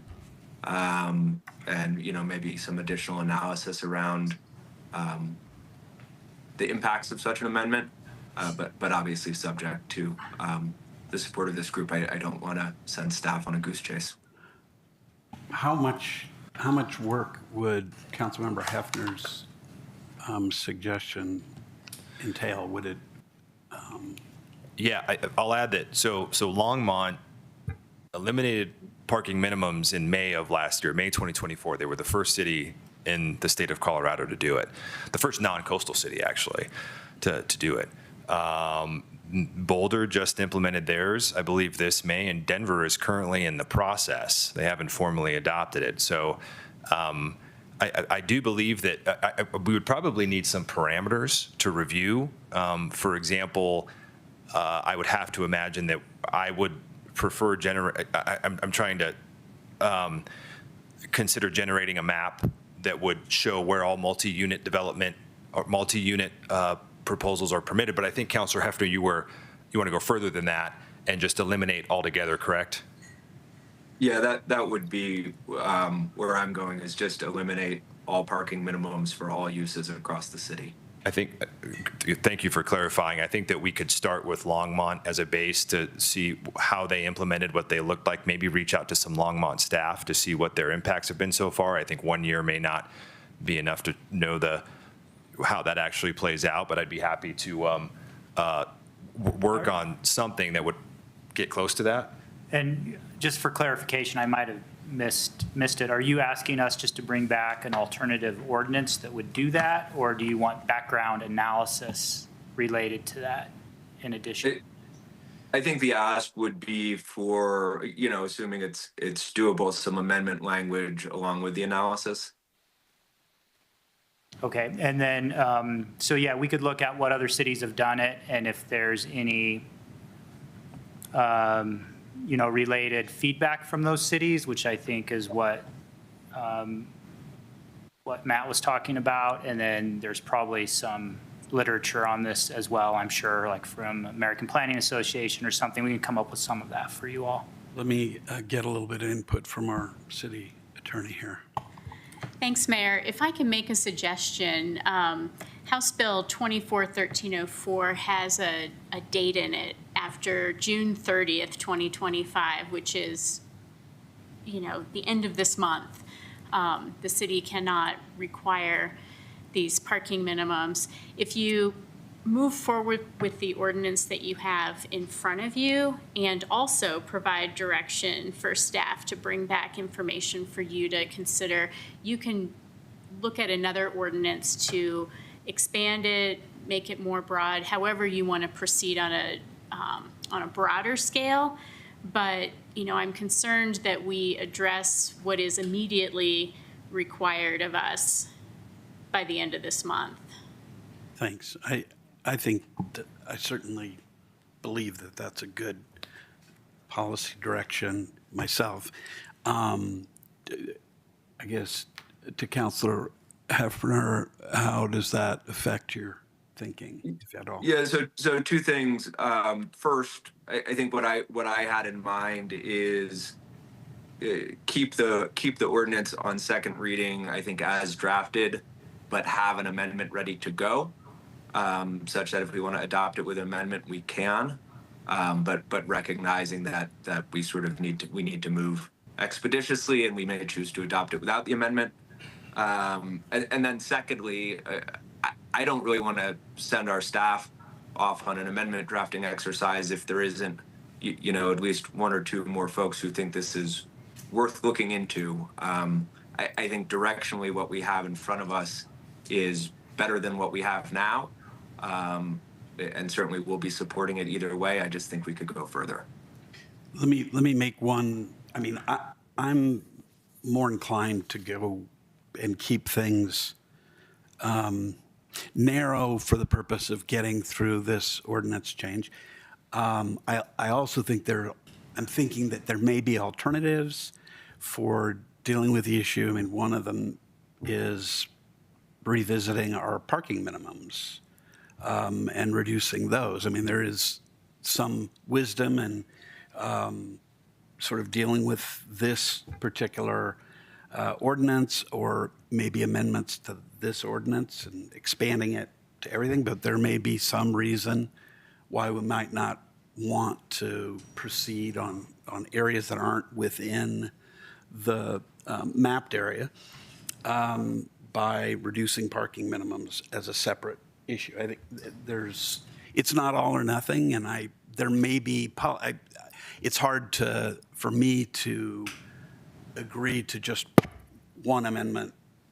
That might be good to come forward. I think there probably are other options, and I just think we may be trying to bite off too much. We've got two staff members that are the city manager. Yeah. I'm going to go with the city manager for 10. Yeah, I was just going to defer to Rob, actually, because in terms of bringing forward the amendment as an alternative, I think that it would be difficult for staff to do the research that's required to be able to really identify the potential impacts. And so to keep this on schedule, I would recommend that we continue with the ordinance as proposed and give staff additional time to do the research, and then bring forward as a future item for council consideration an amendment to the ordinance. But I would defer to Rob because this impacts his department. Yeah, I think I was going to recommend something similar, and thank you, City Attorney Kelly, because I think it's similar to that tract, is maybe having a discussion direction as a separate item, separate from the ordinance. And I think the more I'm thinking about it here, we need to review what those other cities do. I think it's probably a little more complicated than just saying we're eliminating parking. We also don't want somebody to come in and overpark. So some cities have actually made parking maximums instead of parking minimums, and that might be a policy that we want to consider or mix in. So there's a lot to consider, and I think the key is council interested in this as a whole, going beyond what we're doing now? And if so, we would try to work it into our, the work plan, because we do have a full plate, so I think we'd have to go back to the drawing board and try to bring this as soon as we could, but I wouldn't want to commit to a particular date if that's okay with council. All that said, well, one thought is just to make a motion, and then we can kind of proceed from there. But I'll take. If I could just add one other thing too, is we do have our development code rewrite scheduled. You will be seeing a scope for that, I believe, before the end of this year, and we would kick that off, as soon as possible after the comprehensive plan update. That could address this issue as well. Again, that's a big project, so I just want you to be aware of that. It could be addressed through that if you were willing to wait, but if you want to do something sooner, then we would need to bring back discussion direction sooner than that. Councilmember Cooperman. I had one little question first. We've reviewed a few different ordinances that have come down from the state essentially, and it seemed like in other cases there were actually sort of penalties or something if we didn't adopt the ordinance in time. Whereas with this one, is there really a penalty if we don't adopt the ordinance by the 30th, or is it just that, we can have these parking minimums on the books, we just can't enforce them? I think our intent is, even though the effective date would go past that, if a project came in, we wouldn't enforce the minimums. Right. I'll just add to, Councilor, if that's okay, I mean, the language of the bill, and I'll obviously defer to Kathleen on this one, but, specifically states that we shall not enact nor enforce our local laws that establish minimum parking by that June 30th date. The second piece there too, that's in your staff report where, I'll stop there. I'm sorry. I'll stop there. Sorry. I mean, the fact is, go ahead. Sure. So I'll just say, generally speaking, I'm quite interested in the ideas that Councilmember Hefner has put forward. I do think it's probably too rushed to try to get something into this ordinance. There's maybe a middle ground we could consider, where we maybe add a little bit more to this ordinance, but not address the whole city. Councilmember Hamilton. Thank you. So I'm in agreement with the plan to move forward with the ordinance as is and address Councilmember Hefner's additional analysis at a later point in time. I personally am fine waiting for the code rewrite. I don't see a sense of urgency around this right now. Someone can convince me otherwise, because correct me if I'm wrong, staff, someone can come to us through the waiver process to request a lower amount of parking at this point in time. That's our current process. Okay, so, given that it's a relatively new concept in our state, it's relatively large cities that have done this thus far, pretty different from Louisville. I'm okay giving it a little time and maybe folding it into the rewrite, because I don't know that I'm willing to give up something we currently have on the work plan for staff for this. So I'll just leave it at that. Councilmember Kern. I'm just going to say I agree with the entirety of the statement that Councilmember Hamilton just made.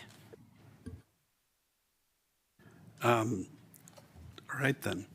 Mayor, I have Councilmember briefly, I am perfectly agreeable to pushing this off a little bit. My preference would be to not wait for the land use code rewrite, just given that's pretty far off into the future. And the reason, sort of the broader reason I think this is important is it falls within some of our core priorities around not only housing, but economic vitality in terms of encouraging small business and not making them pay what frankly is a huge amount of money to build unnecessary parking spaces. And through our lens of sustainability that, I think we're trying to encourage folks to consider alternative transportation where possible and as able. This one seems like the type of targeted land use code reform that would fit neatly with some of the other things we've been doing. And while I don't need it to happen as part of adoption of this ordinance, I'd love to see it happen relatively soon. I think just from a procedural standpoint, what we could do on the issue of how soon and what the scope of discussion direction might be is maybe we can deal with that in potential future agenda items at the end. I think it's a good time to raise that. I don't think we don't need to do it strictly speaking in connection with action on the ordinance. At least that's my take on that. Any other? Councilmember Hefner, how do you feel about that? What's the benefit of discussing it a second time later? No. I mean, the issue that we've been talking around about perhaps expanding or reviewing further the parking minimums, and we're just talking about that. And I'm just suggesting we do that a little bit later in the meeting because we've got an ordinance in front of us. That's all. That is what I was asking about. I think we've just had the conversation. And for example, I might make a motion that we schedule the public hearing on the ordinance as drafted, and also direct staff to come back as time permits with an analysis of making it broader. Yeah, I think my only concern about that is, you can make do you want to make a motion to that effect? Yes. Let me just find my agenda here.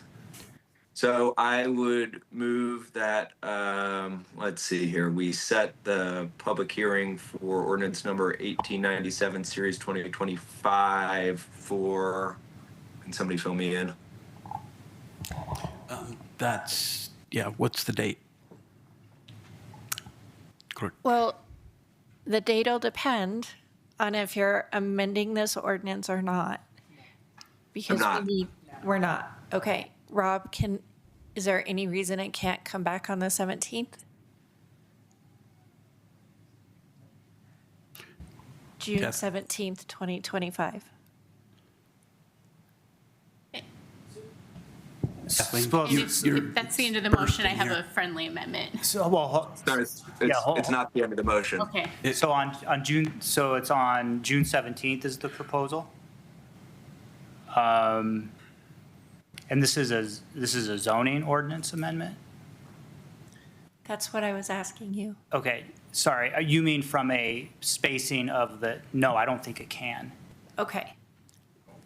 Yeah, sorry, so I think there's special noticing requirements for zoning that wouldn't allow it to come back that quickly. I don't know what they are. So then it would have to come back on July 8th. Right. 2025. Is there are you making a motion? So I'm in the middle of my motion. So to set the public hearing for July 8th, 2025 at 6 p.m. and also direct staff to come back to us at some point in the future as they determine with further analysis of what we might do to make this this policy more broadly applicable to parking across the city. Is there a second? May I offer a friendly amendment to the motion? And that is to also adopt the ordinance on first reading. I accept the amendment. Thank you. Thank you. Can we do that? Adopt the ordinance on first reading? That is the procedure. You well, make a no, motion to adopt the ordinance on first reading understand. and set the public hearing. The motion started with the public hearing and No, I passed get over what the you're saying first now. part of that. I thought you were suggesting we were going to obviate the need for a second reading, and that would be a problem. But yeah, that's the issue before us tonight, is that. So, and just to be clear, because that was a little choppy, the motion on the table is to bring this back on second reading as drafted for a up or down vote, you know, and then as time permits, get some additional analysis on what else we might do. You're suggesting, correct me if I'm wrong, July 8th, right? Well, that's the date I heard from our staff, but I am not attached to any particular date. If we move, and if we were to move and agree to pass the ordinance on first reading, we could set a public hearing, couldn't we not, in June? I mean, it's only if we amend it, right? Director Zuccaro said that there's a special notice provision. I have So the it's- code up. I don't know what Right, it so is. anytime we've adopted, and again, I apologize, I wasn't prepared for this. I think anytime we do a zoning ordinance amendment, that there's I thought there was a notice requirement between first and second reading that required them to be spaced apart. I do not know what it is. I apologize if I'm really confusing things here. I just was trying to be cautious. I could try to find it as well. Here's what I might suggest. We haven't had a second to the motion, so we ought to, before we have maybe further discussion, is there a second? Second. Okay. What do you have it at? If we can do it, my suggestion is 8:15. I thought we were going to get this done a little bit earlier. We can take a few minutes. Perhaps we can resolve that issue of the notice. So it would be nice, my thought is that it would be nice to get this done before June 30th if we can. I think that's what staff is, that's the way it came to us in order to, not just conform to the law, but, it's on the books before the deadline for non-enforcement. So could we take a few minutes? Is there a likelihood, a reasonable likelihood we could get that information that is in question about the zoning requirement? I think so. Okay. Why don't we take a brief recess in the middle of the public hearing? Or not the public hearing, excuse me, the hearing and the further discussion on it for that. We'll be back in 8:22, 5 minutes.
We can resume discussion.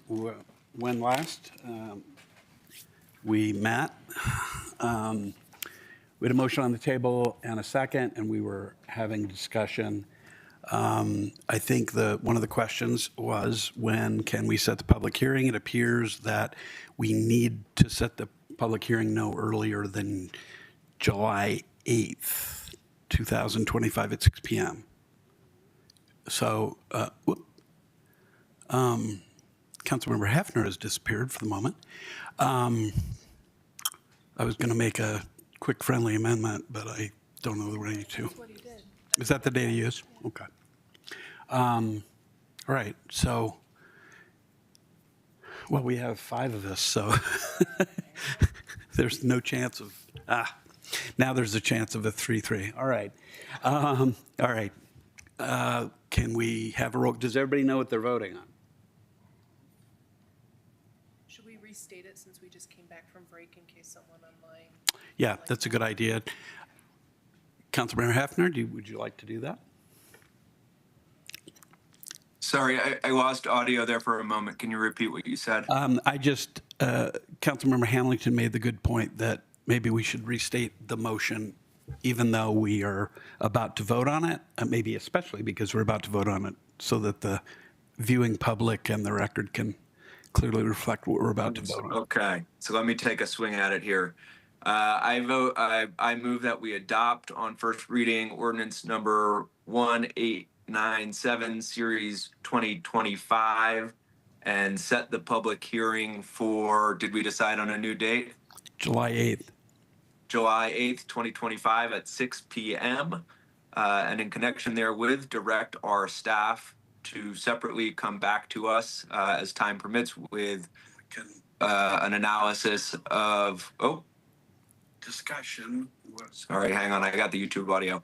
To come back to us with an analysis of whether and to what extent we might do other things to broaden the applicability of the reduction or elimination of parking minimums across the city. Okay, let's take a roll call. Second. Oh, I think it's, we'll restate it. Go ahead, second. Second. Okay. Any further discussion? All right, call the roll if you would. Councilmember Kern, Yes. Councilmember Hamilton, Yes. Councilmember Hefner, Yes. Councilmember Cooperman, Yes. Mayor Lay, Yes. Councilmember Fahey. Yes. Okay, good. Passes, and wait the public hearing for the next time we get together on July 8th. Moving to the last item, it is Lewisville Center for the Arts digital sign. Do we have a staff presentation on that? I think you need to turn it on. There we go. Okay. Yes. Hello. Good evening, Mayor Lay and members of council. My name is Iris. I'm the Arts and Events Program Manager, and I am here to. Oh, hold on. Will it be up here?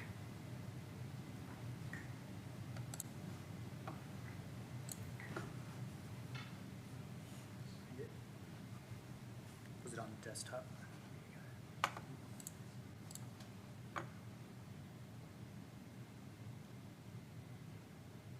Was it on the jump drive by any chance? It was on the drive for the whole meeting.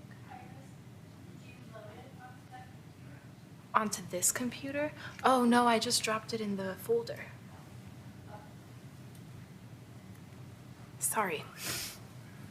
First time.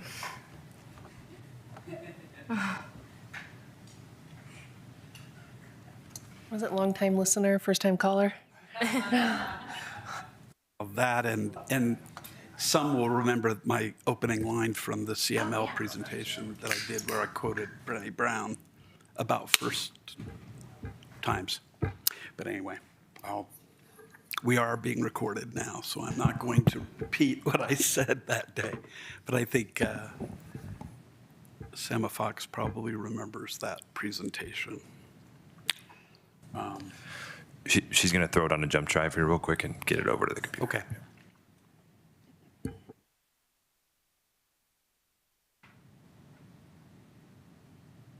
Back in Zoom days, Councilmember Fahey would have told us a joke that was like really bad, but came from a young man, so we gave her leeway. But I'm not going to force you into that right now.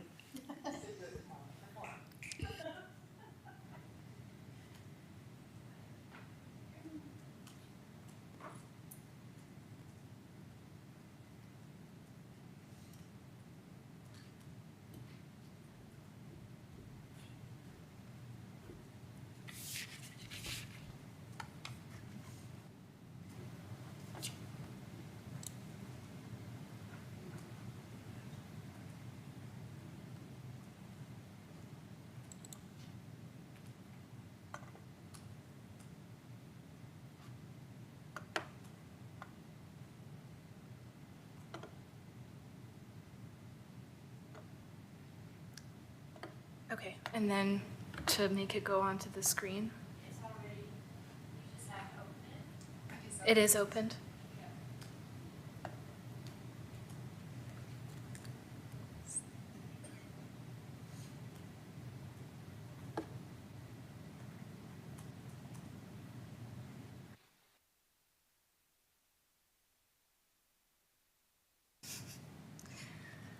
I mean, it is up, sitting there. Maybe just go ahead and go verbally. Yeah. It might be screen sharing. You might be able to like throw it to another screen. Can you do that? Yeah. Oh, yeah. Okay. Awesome. Then you can like look at your mouse over here. All right, let's start all over again. Good evening, Mayor and members of Council. My name is Iris. I'm the Arts and Events Program Manager, and I'm going to be presenting a proposal for a new sign for the Louisville Center for the Arts. This proposal was developed with guidance from Cultural Services and also input from Parks and Planning departments in the city. And the sign that we're proposing does include a digital message board. That's the special part about the sign. And it would be displaying information about the programming that is going to be taking place at the Arts Center at any given point in time. And our intention with having the digital element is to increase awareness about programming that's happening at the Arts Center and hopefully also increase the audience for everybody, like for all those events that happen there. So I did develop some slides to familiarize you with the whole project. The old sign, which is sort of kind of visible in that photo, being a little inconspicuous, was destroyed by a storm last November, which broke the tree and then consequently the sign. Once that happened, the former Director of Cultural Services, Sharon Nemechek, let me know that we're going to have to replace the sign and suggested that we kind of make it a new and improved sign with this digital element. I thought that was a great idea because so far I've done maybe 15 events at the Arts Center, and I consistently get people who were completely unaware of the Arts Center's function or didn't know that there was constant programming happening in the building. And then I thought about, the sign at Louisville Middle School, which I thought was kind of a comparable example of something that we could have for the Arts Center. Then I went ahead and collected 3 different quotes and renderings for what this art sign might look like. The one that we chose together in Cultural Services is by Artcraft Sign Company, and it's quoted at about $22,000. They recently re-quoted me, so this is a couple $100s lower than what they originally provided. So they've been putting a lot of effort to give us the best price.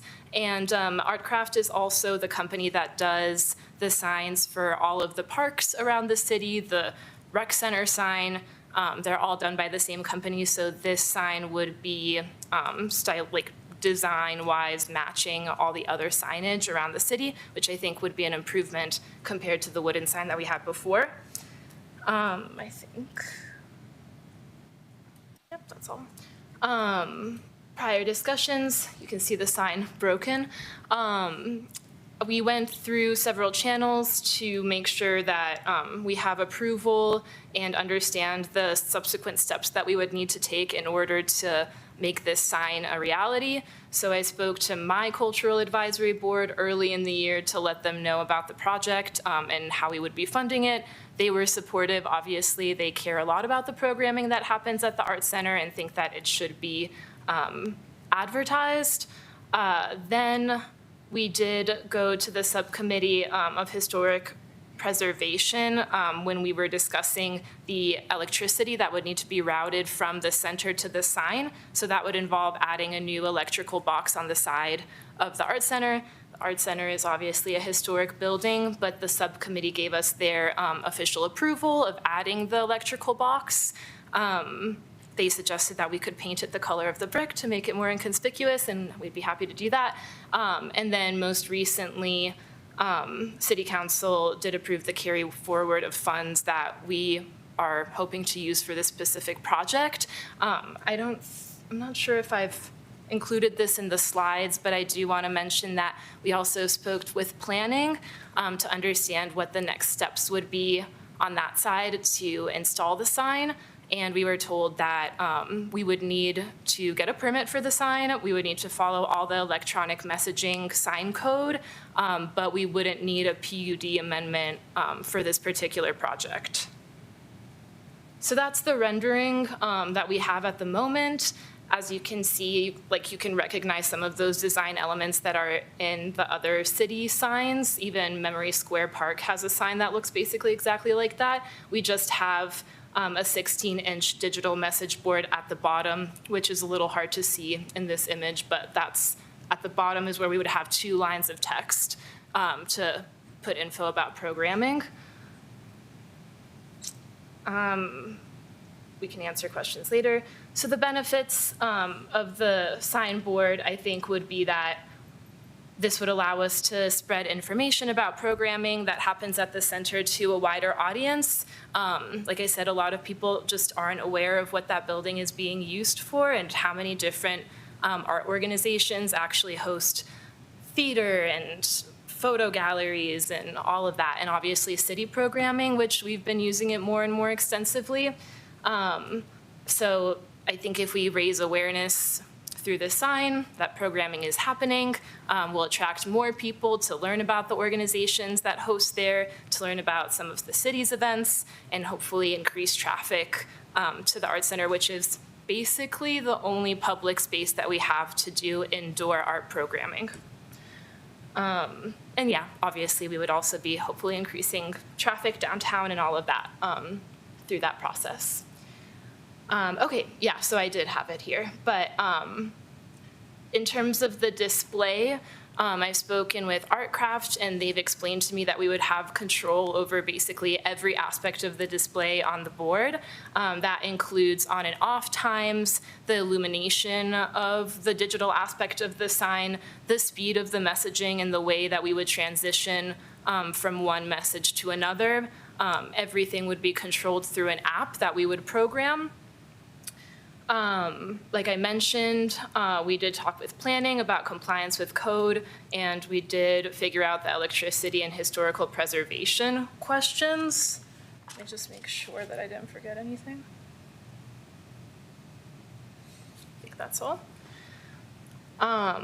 In connection to council work plan, I just wanted to mention that I do think that there's an economic vitality aspect to advertising the cultural programming that happens in downtown Louisville. We obviously are thinking about this from an EDI perspective. That's arts and events. That's our primary goal.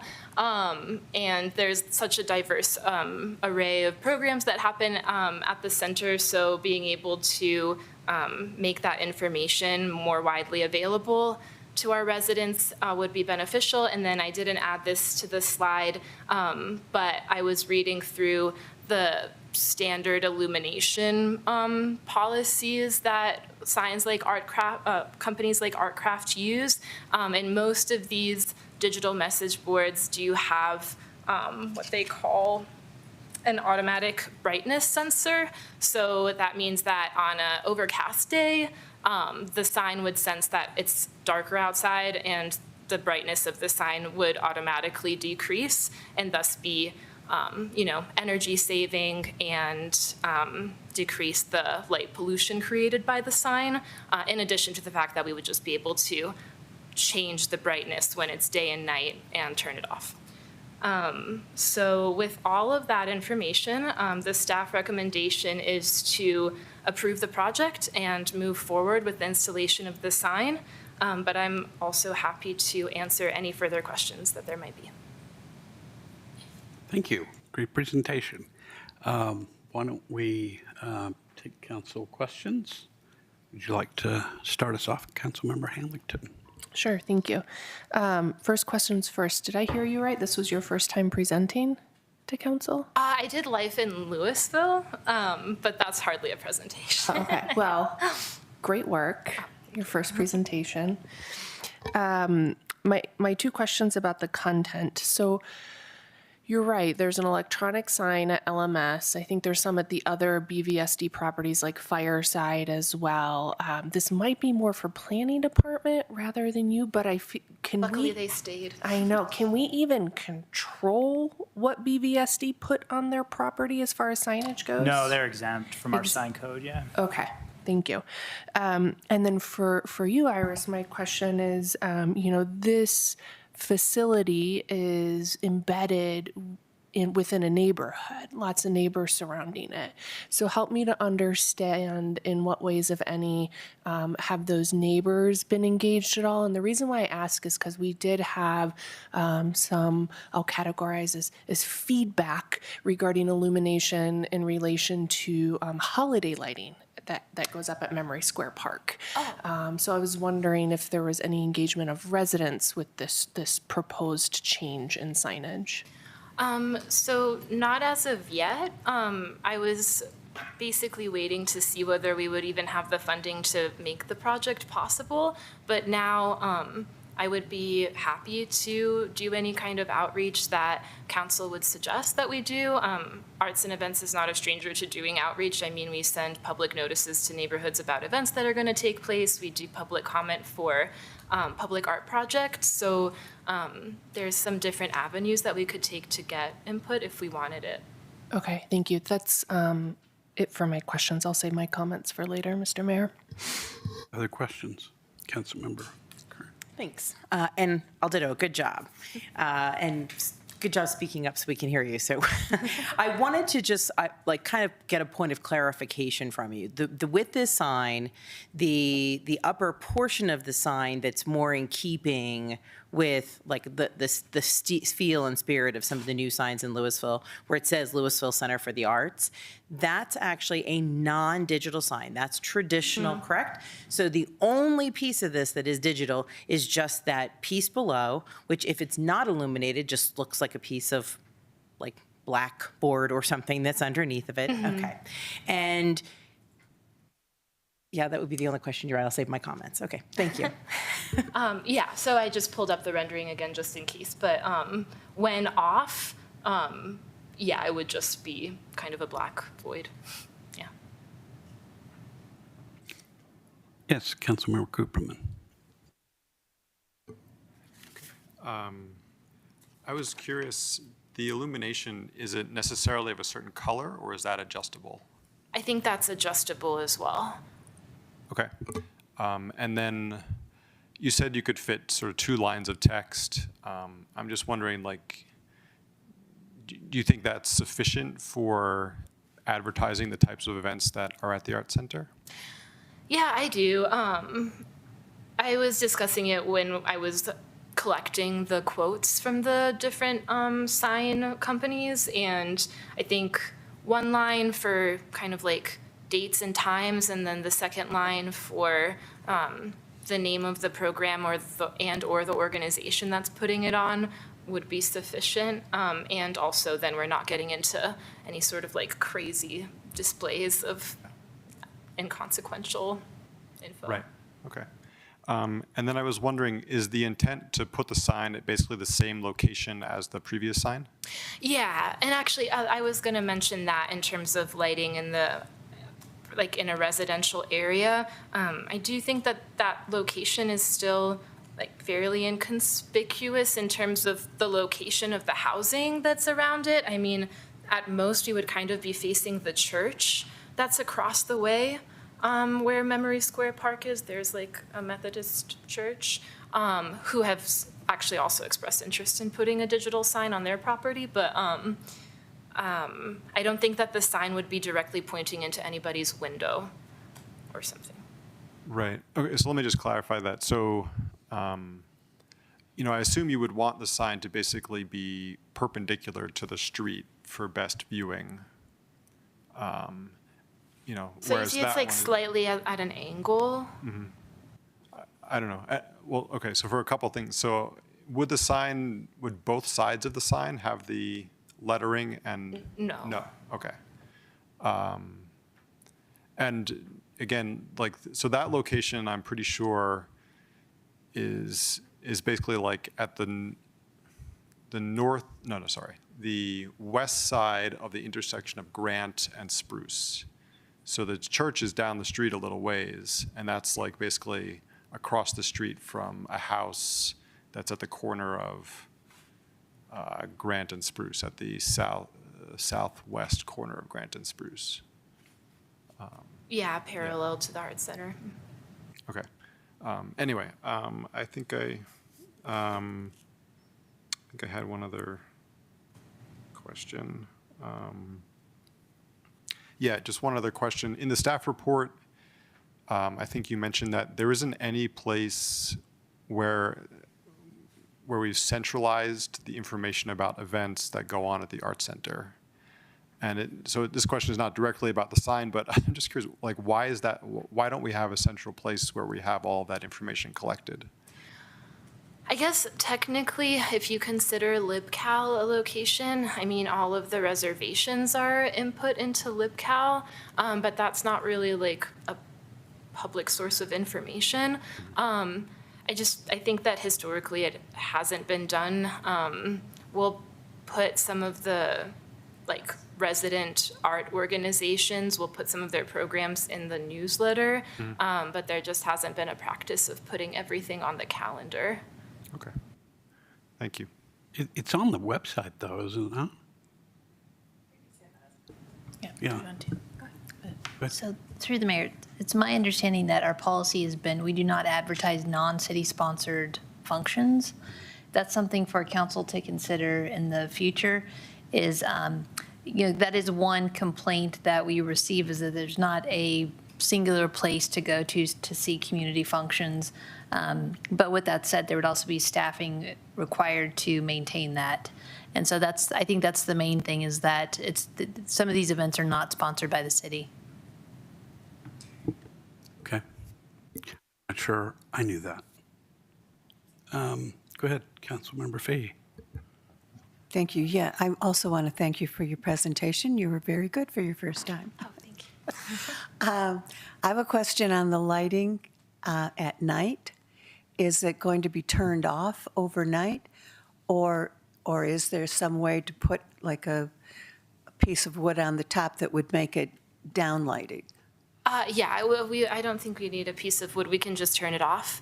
And the timing is obviously open to discussion, but my preliminary thought was something like from dawn to dusk. So when it's dark out and it's more likely to be kind of abrasive, we can just turn it off.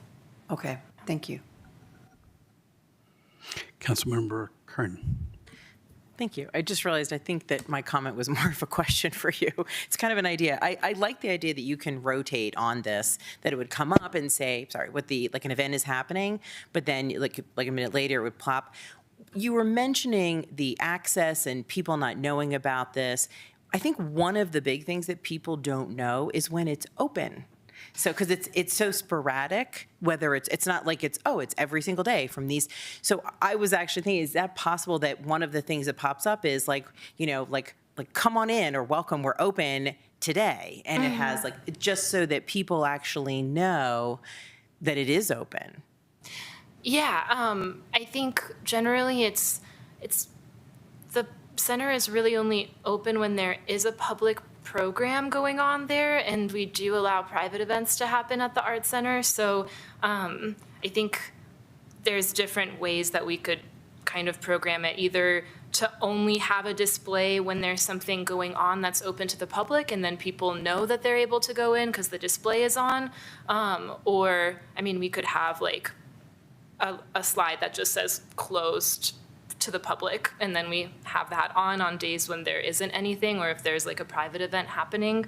But yeah, I mean, there's not really, on days when there's nothing happening in the Art Center, there's no one there staffing the location. But I agree, some people find that confusing and think that it's kind of like a venue that's always open and always has staff answering questions about it. So we could use the sign to help decrease the confusion.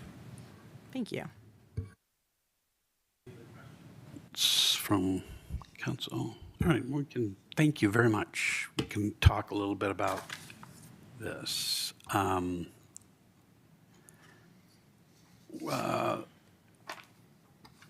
would like to start us off? Oh, we do have to have public comments. Yes, we do. Do we have anybody in the public who would like to venture forth? Okay. Thanks, Deb. Yeah, Councilmember Cooperman. I'll start. So let's see. On the one hand, I definitely agree with Councilor Hamilton that it would probably be good to get some information about what the neighbors might think about having the sign there.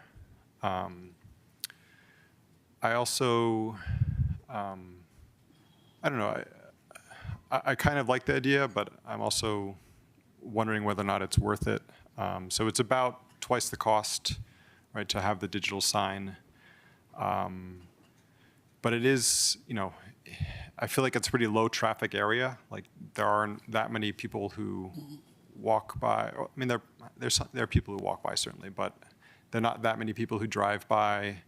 You know, if depending on the orientation of the sign, it might actually be harder for people who drive by to read it. And you know, the people who are at the park and such, you know, again, depending on the orientation, I feel like, you know, you could go to the pool, you could go to the playground without ever seeing the sign, depending on where you put the sign. So I guess I'm a little bit concerned about whether we want to spend twice as much for a digital sign when, you know, it might not get that much traffic, and it's unclear at the moment how the neighborhood feels about having that there. So those are my thoughts at the moment. Thank you. Others? Councilmember Hefner. Yeah, thank you, Mayor, and thank you for the great presentation. I come at this from the perspective of our sign code. And if this were anyone else other than the city wanting to do this sign, they would have to get it approved in a PUD in this area. And to get it approved, they would have to demonstrate exceptional and unique circumstances warranting the use of an electronic message center. I, for one, am uncomfortable applying a different standard to the city than we would apply to a private developer. And only for that reason do I have reservations about approving this. I think if our sign code was different, I wouldn't have an issue, but I don't think we would let someone else put an electronic sign there, and I think we should live by our own rules. Okay, other council members? Yes, Councilmember Kern. Thank you. I appreciate it. I think that the public interest and the fact that it would create an opportunity for people to understand and have more knowledge of the accessibility to the building and its events, I think is provides like a benefit to the public and to our residents, and hence the reason I can see a value in it. I do agree with Councilmember Cooperman that maybe there should be, we work with Public Works or the planning department to find like the right placement for it. Maybe it doesn't necessarily go back exactly where the old one was, but base it on how it would be most visible. I mean, historically, the sign has been there in the summer when it's shady. It's hard to read it, the old sign anyway, because the sun didn't hit it. So it was a brown sign, you couldn't really tell. I do think that it will be beneficial, and there is, I think, bike and car traffic because of the park, or people who do want to know if there is something, they'll drive by, see the sign, oh, it's open, or oh, there's an event, great, and then they can move forward with it, where the way that the system is set up now, it takes an awful lot of effort to know what's happening at the Arts Center, probably more effort than we want it to take for our residents and the conveniences. I do recommend, though, that having some conversation with the community members would be of benefit. I think making sure that they understand that you, council, has the option of saying it won't be illuminated past dusk. I mean, unless there is an event maybe that is going on and you need the sign to say that. But I think during the day with it being illuminated, I can't imagine it being much of an issue or a bother or a nuisance to any of our residents. But it wouldn't hurt to find out from them. Otherwise, I like this idea. I agree with Sharon's proposal originally and the conversation she had with you. Thank you for the work. I would be in favor of saying yes to this.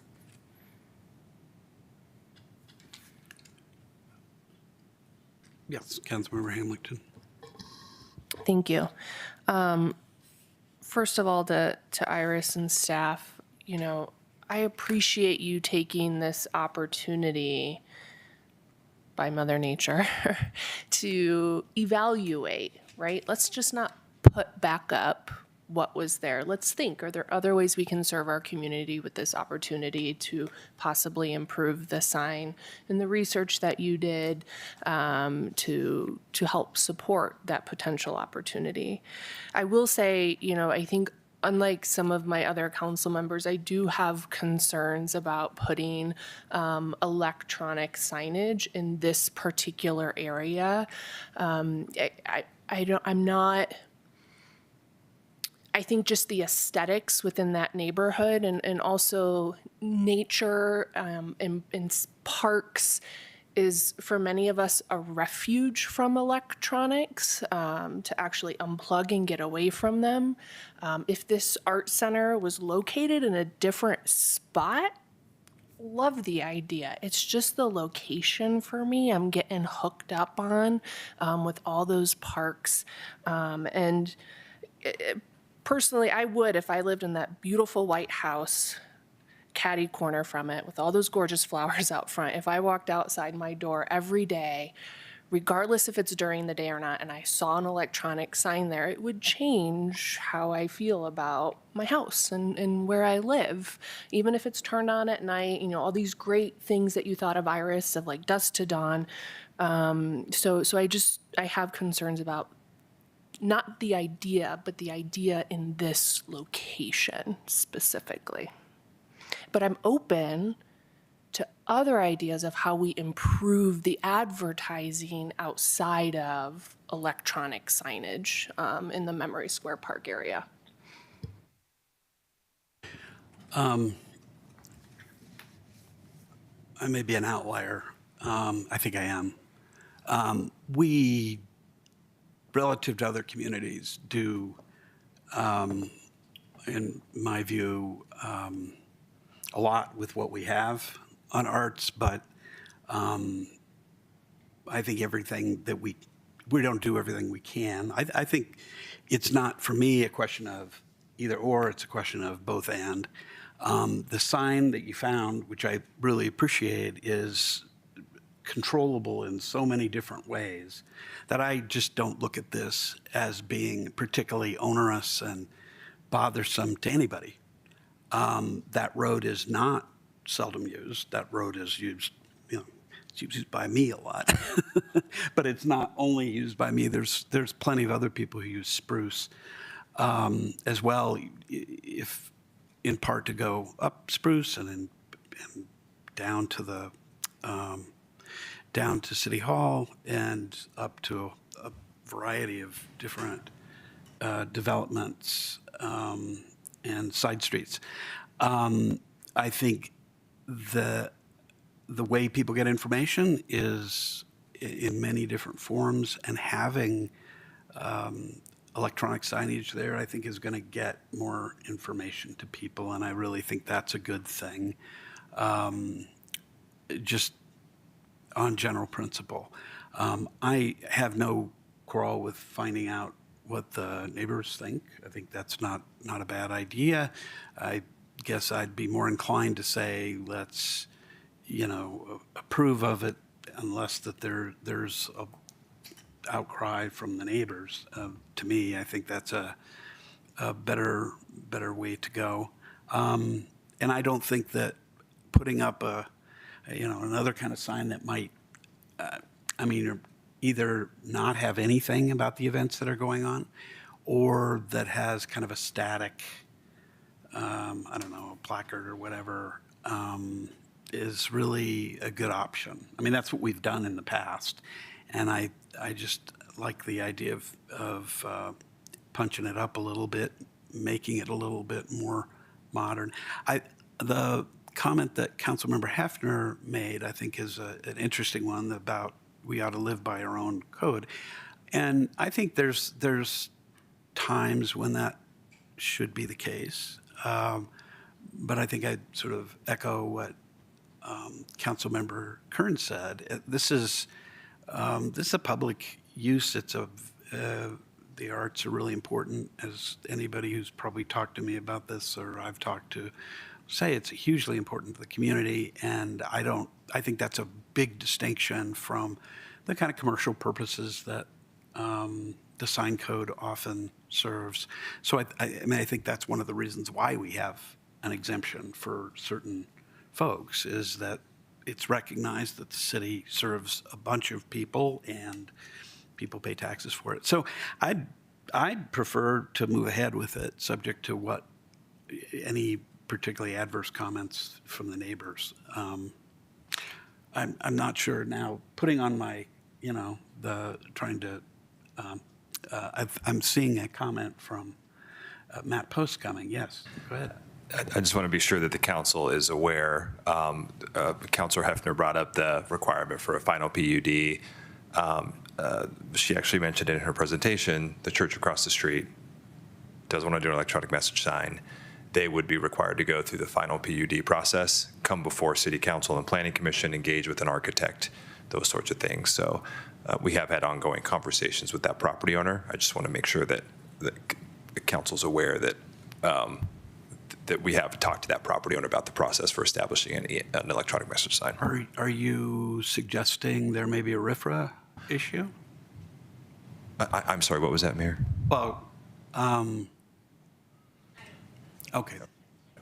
Yeah, okay. Well, I just, maybe I should just ask it. That's not, the fact that we do it is. I don't know enough Okay. to make an off-the-cuff That's fine. assessment. Yeah, I guess I would distinguish, but I think at some level I may be on the short end of this. So perhaps we ought to, because what I'm hearing is some reservations about having an electronic sign, and maybe No. No, not from everybody. Looks like, all right. Well, Councilmember Hefner, maybe what we can start with is, yes or no on the, are you? I'm a no, only for the reason I said. I think if our sign code was different, I would be all in favor of this. I am uncomfortable, as you point out, Mayor, asking a church to go through a burdensome and difficult process and show extraordinary circumstances for a sign in essentially the same place that we're willing to just grant ourselves permission for. It's a one rule for thee, another rule for me kind of situation, and that's really my only objection. I share your strong appreciation for the arts. I share your strong interest in seeing our art center be successful and seeing it be a successful public venue. I just think we, to me, there's a fairness component of trying to follow our own rules to the letter. Appreciate that. Councilmember Kern. Thank you. To that, what are, and maybe this is for Director Zaccaro, what are the current policies? I mean, for, like, if the city were to build, I mean, does the city have to bring a PUD? Does they have to get the permission of the council to make things, or how does that? So there's an exemption for city informational signs and other city signs in the sign code. So the city could choose to go through the PUD process for all the reasons discussed, but the sign code does provide a waiver for city signs. Okay, so it's not like it's not like we are like making a special carve out within the sign code. The sign code already has that, and it specifies that the city can do informational signage of this nature. That's already there. It's not like we're trying to do something that's not already in the code. Generally, city signs are exempt broadly, I would say, by the sign code. It doesn't specifically call out electronic message signs. It's just any city public purpose sign, I think, is the intent of that exemption. Okay. And then Boulder Valley Schools, it's just like it normally is, like they're exempt from any of our sign code because they're exempt from all of our codes. Correct. Okay, thank you. Councilmember Cooperman. I guess I'm just wondering what makes sense. So like, if we said, yes, we'd like to go ahead with the sign, but we do want you to do some outreach, and the outreach comes back and says, oh no, we absolutely don't want that here. Where does that put us? Does it, I'm just wondering what order of operations sort of makes the most sense for. Well, I think we could do it the way I had suggested, but I think probably a better way, if people want public input as a factor of, to me, that's not dispositive from my standpoint. It's a public building. We have an exemption. Serves an important function. So I think it might make a big difference to any of the council members about how they voted. I mean, Councilmember Hamilton made some good points about that. I think the White House on the corner might have very strong views, and those might resonate with council. I'm not prejudging it, but maybe the one suggestion I might make is to get some of the information from the neighbors and bring it back and decide, we could decide whether to go forward or not. But I guess what I'm also hearing is we got 6 people here, and I hear, I'm not clear that without that information, we would support it and we could vote on it. I would put out that suggestion so that we have that information and we could decide on it then. We can decide up or down now, but, it'd be better to get a consensus somehow if we could. But I mean, it may be that we're not going to support it in any event. 3-3 tie means it fails. And I think I'm hopeful that the neighbors would be pleased with it, but I don't want to draw it out. I hear. Thank you, Mayor. I was just going to recommend the same thing. So for us, before we engaged in any public engagement efforts, sorry to use that word too many times in that sentence, it'd be good to know if council was supportive. Yeah, I mean, it's kind of a fool's errand if we get all the input and then no matter what, council is not interested. I guess maybe one way of doing this is if the public were supportive, the people in the neighborhood were supportive, would council members be supportive of the sign as proposed? And then we can ask the question, I mean, if not, then I can ask the question of whether you're supportive regardless. I mean, if somebody right now does not want that sign at all, that's good to know. I think Councilmember Hefner, that was the gist, is what I heard from you. Am I right?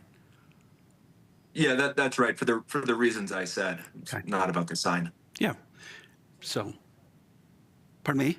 So I'm understanding Councilmember Hefner is in disagreement with the code as it's written, our sign code as it's written, because we have an exemption for the city signs.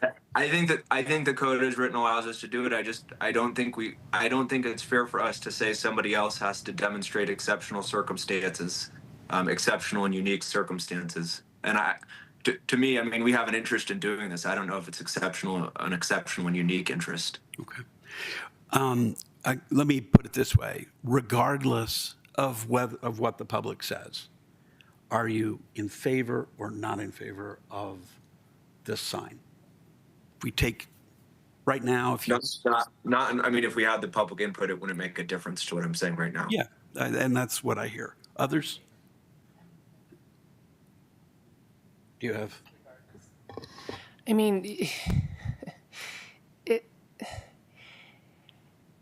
I'm just taking a straw vote before we actually make the... so what exactly are you asking us? If you do not want the sign, regardless of what the public's input is, you can say so. If it would matter to you? If staff had come to us today and said they did a survey, and I originally said the residents in the area, but I'm going to expand it because I mentioned earlier there are a lot of us that go to parks and open space as a refuge from electronics. So if they were to say the users of the park want this, then I would say that's what the people want and that's what we should do. Okay. Anything further to add? Councilmember Cooper? Because I'm going to make a motion after you're done. Yeah. Not really.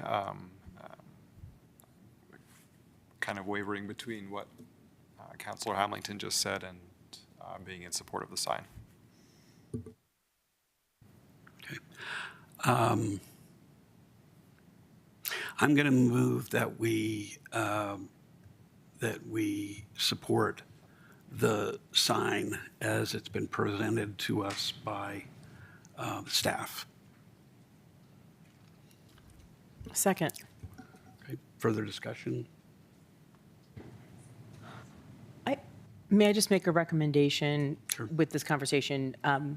This sign, the way that it is displayed, I've seen things like this. I mean, I was asking you a question because I was hoping just for the public to understand for record reasons. When this is off, there is no way you can tell that this is a digital sign. It'll look like just all the wood signs.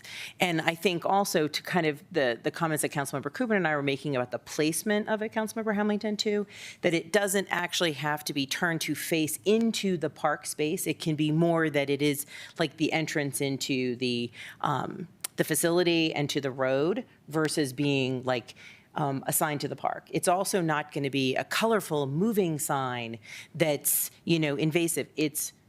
If you put, you're thinking like one goes to the next, it doesn't have to like be rotating. I mean, we can limit that so that it doesn't have that moving text.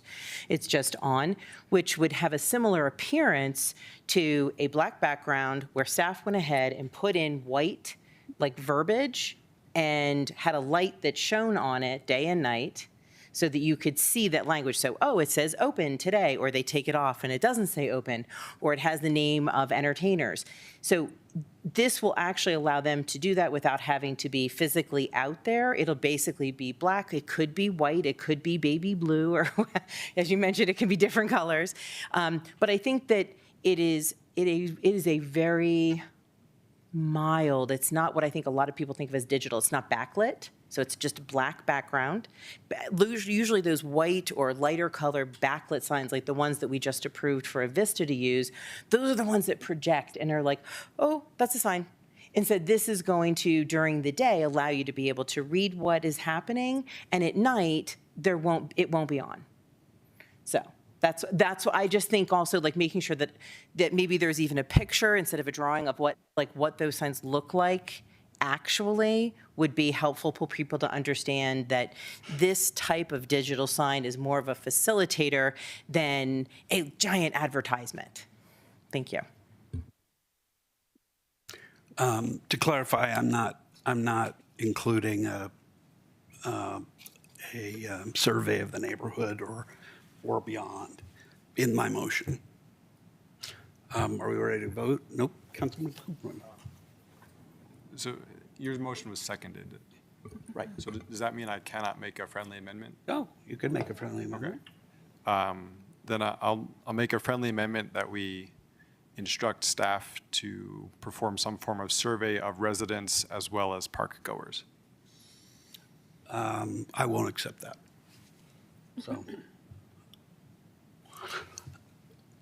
So I think it dies on this vote.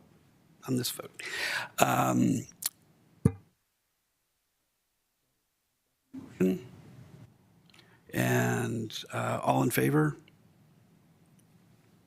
Aye. And all opposed? Nay. Nay. Right, it fails. Do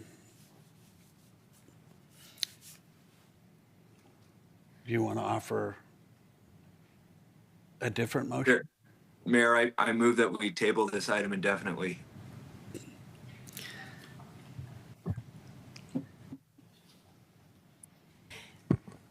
So is there a second?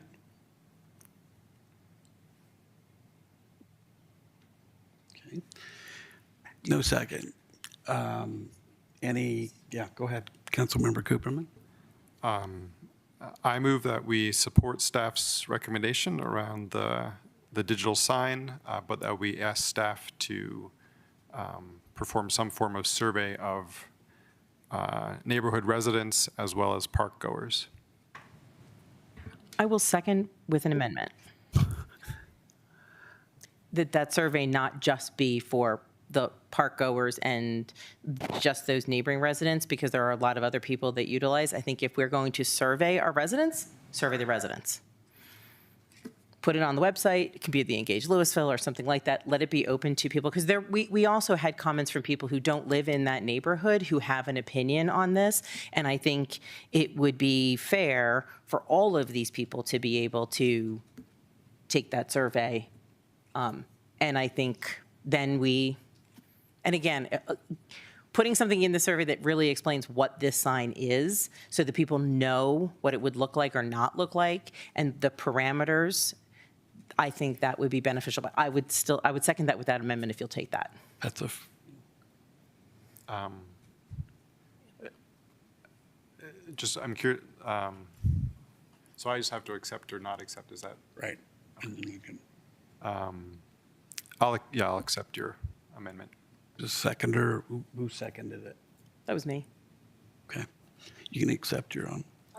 I can accept my own amendment. Thank you. All right. So any discussion? Yes, Councilmember Hamilton. I just want to clarify. So the motion is to approve the staff recommendation pending approval from the residents via the survey to the city, all the residents. I think it's actually not just the neighborhood, but the Right, the residents of Louisville. yeah. Yeah, it's pending their approval. I think that's the motion. I'm going to say that I can't imagine doing a survey of the entire city of Louisville for the purpose of approving or disapproving one sign. I think maybe staff can help as to what that might involve. I mean, maybe we could do it with Engage Louisville. I just don't know how. It strikes me as, wow, that's pretty significant. And if we ever do another sign for the city, are we going to be willing? I mean, I'm thinking not just in this situation, but other situations. I mean, I don't know as much as I'd love to have a sign, I'm not sure I could support that. But I'd be interested. Do you have a sense of how we could accomplish that if we chose to? I think that my initial thought on this was that we treat it similarly to public art, where we basically put information on the website, we put an A-frame in the exact location where the sign would be, which should be fairly noticeable to people that are going to be interacting with it on a daily basis. And we provide, for public art, we provide my email and contact information and a period for public comment when anybody can call me or talk to me about what they think about it. We also usually set up a special board meeting where people can call in and express their opinions. So that was my original thought as how we would get resident input on this. I mean, I am also doing a poll for the movie on Main Street on Engage Louisville, so I've done that before. I'm just not sure. I'm also not sure whether every single Louisville resident is going to have like a meaningful opinion on the question, but I'm open to that suggestion as well. I mean, Engage Louisville is really easy to set up, so we could do it. I mean, that's a good piece of information, because maybe, and what you raise is interesting because it's actually moving it more toward a sort of sign as like public art. That process, which is a novel way to do it, but maybe that isn't that onerous, doing that. I think the question is maybe for those on council who are moving and friendly, offering friendly amendments, whether that's kind of an acceptable sort of way of doing it. Yeah, Councilmember Hamilton. I mean, thank you, Councilmember Kern, for that suggestion of expanding it. I actually think that is a very good idea in this circumstance. I don't think it's something that has to be done over and over again when we put up every sign for the city, but I think this would be the first electronic sign in a park or open space area in the city of Louisville. And to me, that deserves special treatment and assessment for the whole community, and it could help inform future sign planning as well. So I think if we were to do that and the community said we love this idea, then go for it. Yeah. I mean, what I'm hearing from you, I guess the question to clarify is, you said that you're likely to get a limited group. I mean, I wonder, my only question is whether this is going to serve the purpose that you're describing. I mean, I think it would, and especially this time of year with Memory Square Park open and people renting the shelters, I think this is actually a great time to do the survey and put up the notice where the other sign, was destroyed. So I think, if nothing, this is our opportunity to get as broad engagement as possible.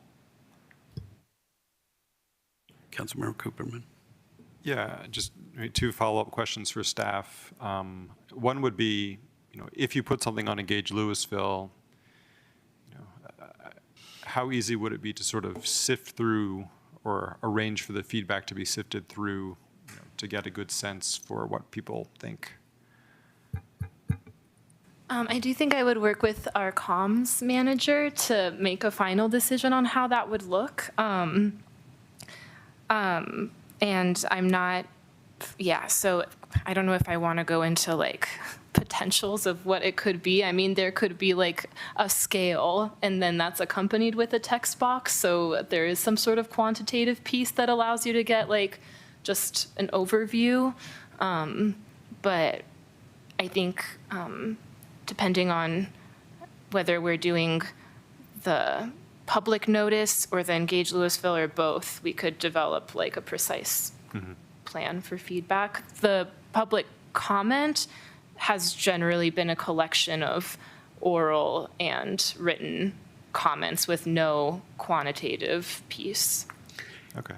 And I'm also just curious, so if this were going through a PUD process, would we notify residents in the area? Is that a requirement of the? Yeah, so I mean, I have people who can supplement that information, but just because I went through the process of learning about it, I want to show that I'm an A+ student.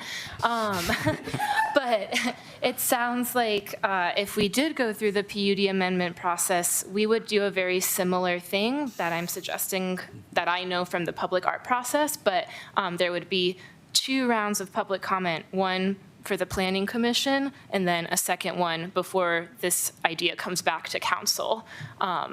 So those would be 2 2-week-long public comment periods, then go to Planning Commission, then the second comment period, and then go to City Council. Is that correct? Yeah, absolutely. 750-foot buffer for all those properties would get noticed. We would do that for Planning Commission. The comment period technically would remain open, but yeah. Go ahead. And I'm curious, particularly for Councilor Hamilton, like, do you think some kind of notice of residents in the area would be a good idea? Like, so people, if this were a PUD, the people within that range of the location would get something in the mail that said, we're thinking about this, so that those people in particular are informed. Are you asking me if would be sufficient in my mind in replacement of the survey? No. Like, if you think that should be in some way part of the informing people about the survey, I don't know. Oh, I mean, I'm not certain if that would add additional value. Yeah, my main concern is that as a community as a whole, this is a shift, and people should be able to have an input on it, even outside of that immediate area. Yeah. Thanks. Let me raise one. I know that Councilmember Hefner is waiting here for a second, but I wanted to raise something of an incongruity. It seems to me that if we're talking about getting a survey, we really need to get that before we approve the sign. It sounds like that's where at least some of the discussion is going. Because otherwise you approve the sign and I mean, it was what I initially suggested, is approving the sign subject to, some adverse opinion of people. But it seems like if you've approved the sign, you're kind of tipping your hand. It seemed like it would be better to have the input of the public before we approve a sign or not. I think it's just to save a spot, like to save another, from having to have Iris come back and talk. It's more like we're saying, yes, she'll do the survey, get the responses. If the public's not interested, then you have to come up with a new plan. Yeah.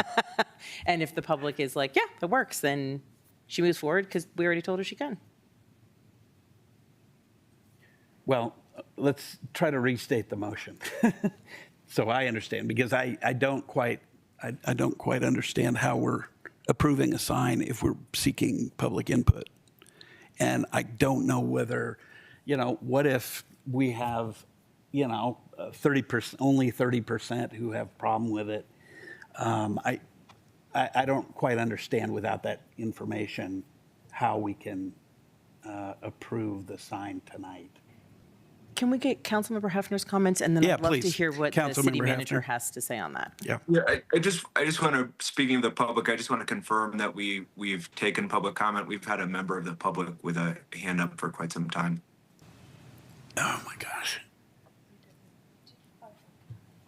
Pardon me? We did public comment. I did not see that. Did we? It When came I up asked- well after public comment. Fair enough. Yeah, I think. Well, no, but we've finished the public comment for tonight. So, do you understand what the point is that I'm making? Yeah. I do, but I think we originally were asked to vote so that staff doesn't spend time on a survey that they shouldn't be. Like, I thought that was the original. So I'll pass, it looks like Yeah, the city manager has. go ahead. Yes, staff's recommendation is that council approves the concept of a digital art sign so that arts and events can continue to pursue the project of installing a new sign. So what we're asking you to do is to approve the concept tonight of a digital sign.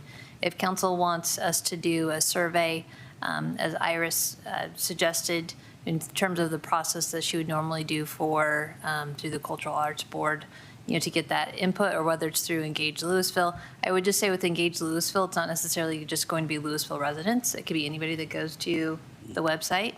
And so I think Iris's proposal in terms of how she would normally handle it with the A-frame sign and putting contact information with the activity at the park, I think we could also notice that there is an opportunity to provide public comment and provide the rendering of the sign, put that on the website to garner as much public comment that we can. I also want to say that as much discussion that we're having, we can manipulate the operation of the sign to comply with what the public's requesting, so that at the end of the day, with feedback that we receive, let's say the feedbacks don't operate it at night. Okay, we can do that. Or, oh, we only want this color. We can do that. Or we don't want streaming messages that scroll across. We just want the static messages that change. We can do that as well. So the survey could also be structured such to provide that type of feedback, with the understanding that, we can move forward with the digital sign. And if the sign were to become a problem, as noted, you can just turn it off and then have static messages there that, where we're going back to the old school ways of you're just putting a message up there of what's happening at that point in time. So I appreciate the conversation. My summary of this is we can accommodate basically, I think, most complaints that come across related to this. And so it really comes down to a policy decision for council. Do you want to support the installation of a digital sign in which we are doing an exemption from the sign code?